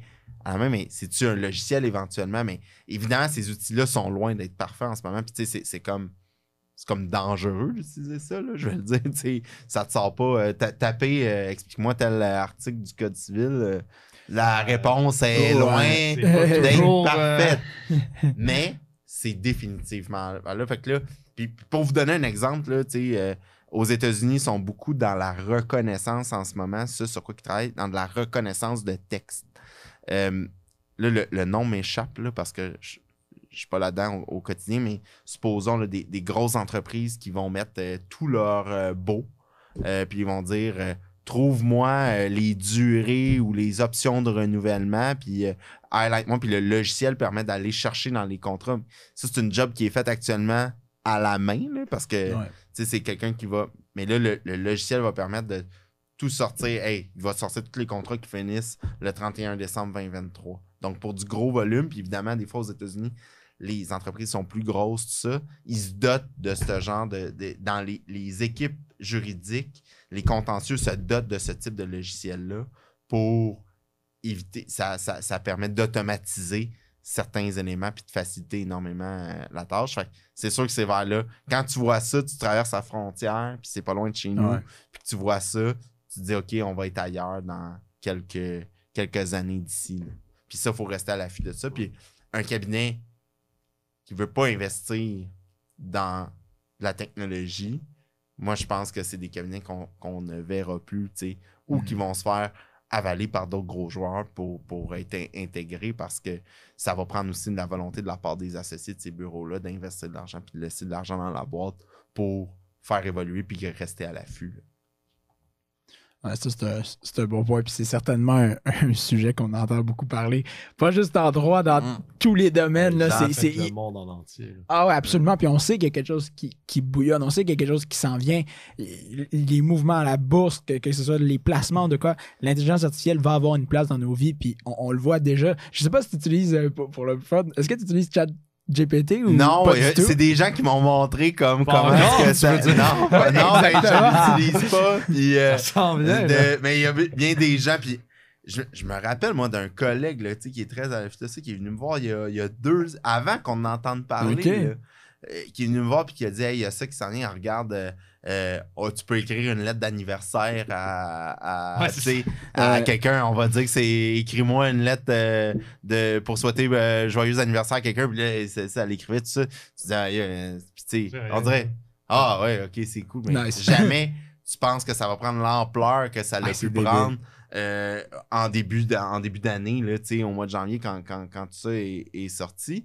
Puis là, je pense que comme société, ça va être de voir comment est-ce qu'on va intégrer, parce que l'outil est probablement bon, il est loin d'être parfait, mais de l'intégrer dans certains autres logiciels ou pour permettre de faire des éléments qui vont être structurés. Hein? Oui, ça se fait. Absolument, ça se fait. Puis comme je le disais, là, quand je l'ai vu, là, des logiciels aux États-Unis, de la traduction, là. Non, mais moi, aujourd'hui, même, j'avais un document en espagnol, je devais le traduire. Je vais plus sur Google Translate, je vais sur ChatGPT, résume-moi ça, translate-le, puis explique-moi ensuite ce qu'il me demande. OK. Exactement. Problème, mais 2 secondes, c'est fait. Maintenant, c'est la fiabilité. Est-ce que c'est totalement fiable ou tout ça? Est-ce que tu peux te fier là-dessus? Tout ça? Mais tu sais, ça va. Ben oui, c'est ça, mais ça va s'améliorer avec le temps, c'est sûr. Puis là, c'est de voir justement de quelle manière ça va être imbriqué dans notre. Puis là, les gens ont évidemment. Je pense que c'est correct qu'on ait peur, un petit pas de recul, là, puis il y a des pays où, je me rappelle plus quel pays là, qui avait comme prohibé là, comme de l'utiliser, ou je sais pas si c'était en Italie. Hein? Ouais, exact. C'est ça. Donc en Italie, tout ça, donc c'est sûr qu'il va y avoir de l'adaptation. C'est peut-être, comme tu dis, il va se passer de quoi là, par rapport à ça. Mais c'est certain, sait pas c'est quoi, mais il va se passer quelque chose. Le voir, parce que l'affaire, c'est qu'on s'attend à se passer de quoi, mais tu sais. Moi, je me rappelle, il y a début de l'hiver, quelqu'un a dit le mot ChatGPT, aucune idée c'était quoi, c'était quand elle pose des questions. Éventuellement, je réalise, c'est un logiciel, tu poses des questions, c'est le fun. Mais là, on est rendu que, tu sais, moi, je me sers de ChatGPT dans mon stage, là, je m'en servais quotidiennement pour des petits trucs, genre translate ça, fais ça, des tâches que généralement, tu utiliserais plein de petits logiciels à part qui font pas très bien la job. Mais là, lui, il fait tout ça. Fait, il est déjà intégré dans nos vies. J'ai l'impression que progressivement, il va s'intégrer de plus en plus, puis on va arriver. Dans 20 ans, dans 100 ans, sans réaliser qu'il y a eu tel événement que, waouh, maintenant ils sont là, mais on va être comme, waouh, on s'en sert tellement beaucoup. C'est incroyable l'évolution que ça a pris. Ah, puis comme tu dis, moi j'ai eu le choc quand je suis allé en congrès au mois de mars, puis on entendait beaucoup parler dans les nouvelles, on lisait beaucoup d'articles, mais là-bas, tu fais comme on dirait, on le vivait, là, que c'était ça. Là, tu vois tous les titres de conférences, tous les logiciels, là, les présentateurs, là, où il y avait comme un genre je veux dire, un showroom, là, où il y avait comme un hall d'exposition, excusez-moi, il y avait un hall d'exposition. Les gens présentent leurs produits, là, juridiques, technologiques. Ils ont tout un volet qui est intégré où ça s'en vient, etc. T'sais. Les gens veulent rester à l'affût là-dessus. Puis là, ça va être de voir comment est-ce qu'on va le vivre. Puis je sens qu'on va être un peu au Québec, peut-être plus à retardement là-dessus parce que, comme je vous l'ai dit, de par la langue, faisant en sorte qu'on est un marché un peu plus petit. Puis je sais pas comment est-ce qu'on va se démarquer de ça, mais peut-être que ça va permettre à ce que ça s'adapte un peu ailleurs puis qu'on va avoir le meilleur. Je souhaite que c'est ça qui va arriver. C'est ça. Mais c'est ça, mais puis, parlant du futur, qu'est-ce qui t'attend au niveau professionnel? What's next? What's next, exactement. Qu'est-ce que tu as hâte au niveau de ton enseignement, au niveau de ta firme? Qu'est-ce que... Ben, c'est une bonne question que tu poses parce que ça, c'est quelque chose que je me pose tout le temps. Puis quand je dis, je suis comme par objectif, tout ça, les choses dans les dernières années se sont précipitées comme, je vais dire, comme rapidement, des fois un peu plus tôt que prévu, ce type d'élément-là. Là, en ce moment, je suis vraiment dans... j'ai pris le rôle de direction depuis le 1er janvier dernier. Je dirais que depuis l'année passée, pareille date, là, c'était comme peut-être un peu plus aligné vers ça. Donc, mais officiellement 1er janvier. Faisant en sorte que là, ce que j'essaie de faire, c'est de mettre ses bases là-dedans, de trouver l'équilibre aussi dans tout ça pour peut-être le prochain step, mais je ne sais pas ça va être quoi le next en fait en ce moment. Je suis un peu là dans cette... Tu m'aurais posé la question l'année dernière, j'aurais pas pu te répondre parce que il y avait des choses confidentielles. Mais je t'aurais dit qu'il y aurait eu des rôles peut-être plus administratifs, de direction, tout ça. Là, cette année, c'est plus dans consolidons comme tu sais, moi je fonctionne souvent comme ça, j'utilise ça, je dis faisons pogner le ciment, tu sais, comme pour faire grandir, mais je vais vous donner un exemple. On a, nous, déménagé nos bureaux à Sherbrooke parce qu'on manquait d'espace. L'équipe avait trop grandi. Puis là, évidemment, en agrandissant les bureaux, on a encore de l'espace pour accueillir des nouvelles personnes. Fait que c'est de faire grandir l'équipe. Pour faire grandir l'équipe, il faut aller chercher des nouveaux clients. Fait que je me concentre beaucoup sur le service en ce moment à la clientèle. Puis le fait d'aller peut-être rechercher la clientèle pour aussi faire grossir la boîte, puis qu'on prenne l'expansion en termes de taille, puis ce qui me drive, c'est la croissance. Moi, c'est ce qui m'a... Je vous ai dit que j'ai eu l'impression d'avoir contribué à la croissance du bureau. Puis, pas juste l'impression, là, je pense que j'en ai fait un peu partie. Là. Mais de continuer dans ça me drive énormément. Puis c'est là-dessus que je me concentre en ce moment. En termes de temps, je disais, les charges de cours à l'université, c'est toujours... J'en prends moins que j'en prenais. Parce qu'à un moment donné, c'est ça, tu te concentres sur l'essentiel puis ton cours. Donc, je te dirais que c'est pas mal dans les prochaines années, là, à moyen terme, là, je te dirais que c'est plus vers ça, sur quoi je me concentre. Puis après ça, on regardera les opportunités qui se présentent. Des fois, on ne sait pas, il y a des choses qui se présentent à nous, puis on pensait que c'était pour... tu sais, moi, la direction du bureau, je savais que c'était probablement pour venir un jour, mais c'était peut-être plus dans 1 an, dans 2 ans. Mais bon, on a changé au niveau de l'organisation certains aspects. Ça s'est pointé, j'ai sauté, on me l'a demandé, j'ai sauté dedans, puis... c'est comme ça que je me suis retrouvé là. Puis au niveau de la communauté étudiante, là, parce que dans le fond, peut-être en droit, mais je vais parler en droit parce que ça, c'est l'expérience que moi j'ai. Mais les cabinets, on dirait qu'ils ont toutes leurs petites caractéristiques. Dans le fond, on dit ah ouais, Fasken, telle affaire, telle couture, telle affaire. Comment est-ce que tu veux qu'on reconnaisse Terrien Couture? Admettons, au sein de la communauté étudiante, qu'est-ce que les étudiants pourrait dire de ça, dire comme ah ouais, Terrien Couture, c'est un cabinet qui telle chose. Je pense que puis des fois, on dirait moi je suis tellement dedans que c'est difficile de dire est-ce que c'est ce qui est vécu ou ce que les gens vivent. Mais je pense qu'on fait un peu comme ce soir où c'est convivial, tout ça, que vous avez dit ah ouais, on n'entend pas parler de ça des fois. C'est de rendre le côté chaleureux. Puis ça, moi, là, je le fais, ne serait-ce que j'inviterais des gens, puis je vais faire, je sais pas si c'est cet automne ou cet hiver, mais on a une activité prévue avec justement la faculté de droit de l'Université de Sherbrooke, où j'invite les gens au bureau, puis juste de sentir l'ambiance, tu sens que tu rentres chez nous, puis t'es comme dans ta cuisine, la façon dont on dispose nos nouveaux bureaux, dont c'est fait, tu te sens à la maison. Puis ça, c'est bien important pour moi. Moi, c'est important que tu rentres chez nous dans ma maison, c'est un peu... Je veux que les employés qui rentrent au bureau se sentent comme ça également. Puis cette chaleur, je pense, c'est ce qui nous distingue avec un peu le sens de l'humain. C'est beaucoup dans nos promotions, tout ça. Puis c'est ce qu'on tente de promouvoir. On exige... Les gens travaillent énormément fort. Puis on n'exige pas des targets. Tantôt, on parlait de target d'heure, mais on n'exige pas non plus des targets d'heure comme dans d'autres grands cabinets.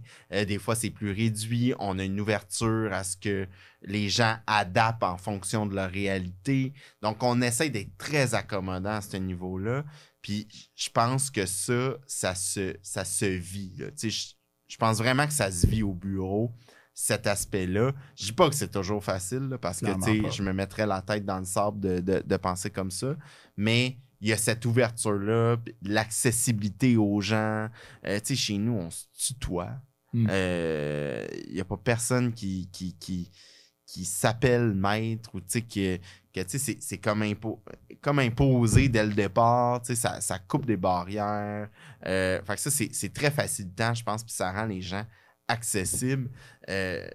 Puis c'est aussi ce qui fait en sorte que je suis encore là, parce que tu m'aurais mis dans un cadre formel où il faut absolument que je porte mon complet bleu marin foncé avec ma chemise blanche ou noire, et ma cravate, du lundi au jeudi, puis que le vendredi, tu as le droit de pas enlever ta cravate. Oui. Ça l'aurait pas fait, là. Je pense pas que je suis quelqu'un comme ça, puis je veux pas non plus que les gens se sentent de cette manière-là. Ouais. Parce qu'on travaille tellement fort, c'est tellement exigeant, il y a une pression qui est associée à ça, que pouvons-nous le faire dans une ambiance au moins qui est chaleureuse, puis qu'on puisse rire, puis que... Familial, exactement. Moi, j'ai une question parce qu'on est... Puis là, ça va peut-être être un beau crux de la discussion, en quelque sorte, mais... on a parlé un peu de tes objectifs futurs, ainsi de suite, où est-ce que tu te vois avec la profession et tout. Moi, je vais aller à un niveau un peu plus personnel, là. Je veux savoir, c'est quoi ta raison d'être, tu sais? C'est quoi ton... une grosse question. Pas nécessairement, tu sais, à avoir une réponse claire, mais tu sais, je sais ce qui te drive professionnellement. Maintenant, je veux savoir, c'est quoi, pourquoi tu es ici, tu sais? Pourquoi tu es sur cette terre? C'est quoi ta raison d'être maintenant, après toutes ces années que tu as vécu des trucs, tu as eu des expériences de travail, tu as vécu des trucs personnels? C'est une bonne question, là. Je sais pas si j'y ai réfléchi nécessairement avant d'arriver ici, là, avec sur le micro, tout ça. Je te dirais que c'est... pourquoi qu'on est sur cette terre? Ta question est existentielle, je me sens d'un cours de philosophie au cégep. C'est une connotation. Mais ouais, non, c'est ça. Mais, tu sais, Puis, tu sais, c'est toujours la question de se poser pourquoi on se lève à chaque matin pour aller travailler. Là, comme, pour un juriste, c'est important. Pas avoir dans le but de quoi? Puis dans le but de comme. Puis, tu sais, moi, je l'ai abordé tantôt un peu. J'ai dit voyager, puis tout ça. Puis, honnêtement, là, travailler aussi fort me permet, moi, de découvrir le monde, des nouvelles cultures. Puis, juste ça, là, si on pouvait me dire un jour, là, Yann, tu travailles plus, là. Puis je ne fais qu'aller à la découverte de nouvelles cultures, de visiter des pays, tout ça. Là. Ben, au moins, je vais sentir que j'avais une raison d'être sur cette terre. Parce que je suis allé découvrir, je suis allé partager, genre, nous autres, la façon de, qu'on vit ici, mettons, au Québec, ou ce genre d'éléments-là. Donc, ça, c'est vraiment agréable. T'sais. Puis le fait de pouvoir passer aussi la famille, c'est tellement important.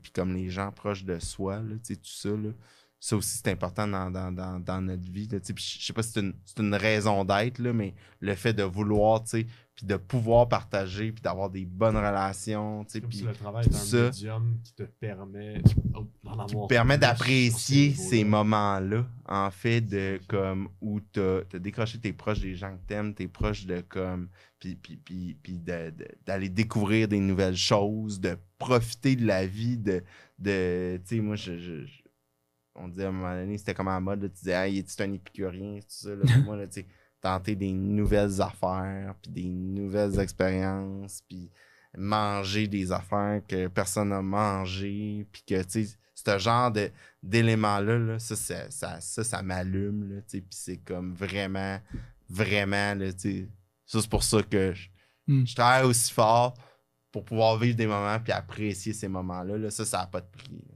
Ben, en tout cas, je pense qu'on a certainement aujourd'hui mis une figure beaucoup plus humaine sur ce qu'on peut penser à un monde qui est très difficile, qui est très... C'est vrai. Puis ce que j'aime aussi, j'ai pris, tu sais, je prenais quelques notes et j'aimerais faire juste un petit, pas un petit recap, mais peut-être une petite boucle parce que j'essayais de comprendre en fait c'est quoi un peu genre, tu sais, tu vis une vie vraiment qui a l'air le fun, qui a l'air intense par moment, mais qui a l'air rempli. Et je me demandais c'est quoi qui fait les éléments. Puis, les trucs que j'ai retenus, c'est que tu es quelqu'un non seulement qui sait travailler, puis avec ça, t'aimes le challenge, t'aimes avoir de l'adversité dans ta vie, t'aimes apprendre continuellement, tu sais, jamais arrêter d'apprendre.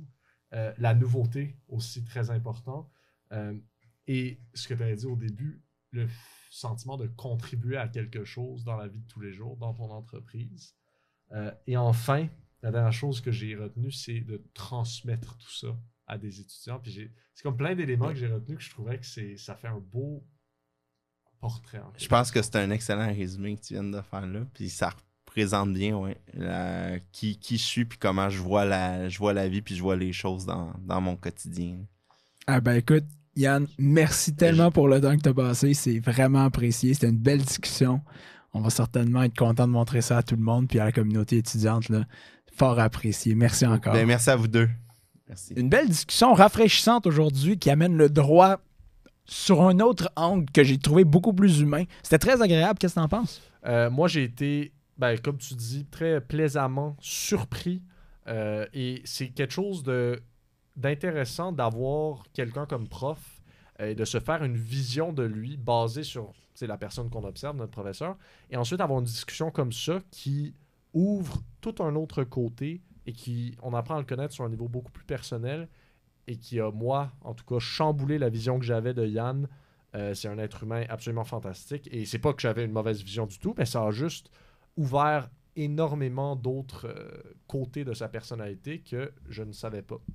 Ouais. C'est quoi les points qui t'ont marqué durant la discussion? Oui, alors moi j'ai aimé un peu, on a parlé de l'équilibre à un moment donné, on a comme redéfini un peu c'était quoi. T'sais, on s'imagine l'équilibre, c'est dormir 8 heures par soir, faire du sport 1 heure par jour, quelque chose comme ça, avoir une job où est-ce qu'on n'est pas en burn-out puis on fait un effort qu'on est capable de soutenir tout le temps. Et avoir une bonne alimentation. On s'imagine, on a un peu cette vision-là de l'équilibre, j'ai l'impression. Et moi, ce que j'ai aimé, c'est que non, l'équilibre, ça peut être aussi de pousser tes limites quand même assez sérieusement. Tester tes limites pour savoir où elles se tiennent et aussi pour être capable de les pousser plus après. Et c'est un peu d'être en déséquilibre et selon moi, de se ramener après, de se rajuster après une période de déséquilibre, de se ramener à l'ordre pour ensuite décider de repousser les limites encore, se remettre en déséquilibre. Et c'est un peu ce va-et-vient, cette montagne russe, on va dire, que je trouve intéressante et qui est une bonne vision de l'équilibre. Donc, c'est pas nécessairement une ligne comme ça. Et j'ai trouvé ça rafraîchissant comme perspective. Absolument. C'est un bon point. Et toi, Charles? Pour ma part, ce que j'ai vraiment aimé de la discussion, c'est encore une fois cette perception-là du droit corporatif que j'avais. Honnêtement, j'étais pas le plus grand fan du droit corporatif ou du droit en général. Ben, ça, c'est au niveau personnel. Je me vois pas pratiquer comme étant un avocat purement. Par contre, suite à la discussion, sérieusement, je le considère parce que, je sais pas, il y avait une culture qui nous a dit, puis la façon qui organise un petit peu le cabinet, je trouve ça le fun. Je trouve ça comme une entreprise. Puis une entreprise, moi, en tout cas, j'aime beaucoup les structures d'entreprise. Donc, bref, j'ai trouvé ça vraiment rafraîchissant, vraiment le fun à avoir comme perspective. Donc, ouais, ça a vraiment été une belle discussion, là. Puis, comme toujours, si vous avez des idées d'invités, des suggestions à nous proposer, n'hésitez surtout pas à nous contacter au 1001 voix de succès à commercial@gmail.com Ou des commentaires. ou les commentaires. Mais c'est la même chose, non? Mais ouais, c'est exactement. Merci d'avoir écouté.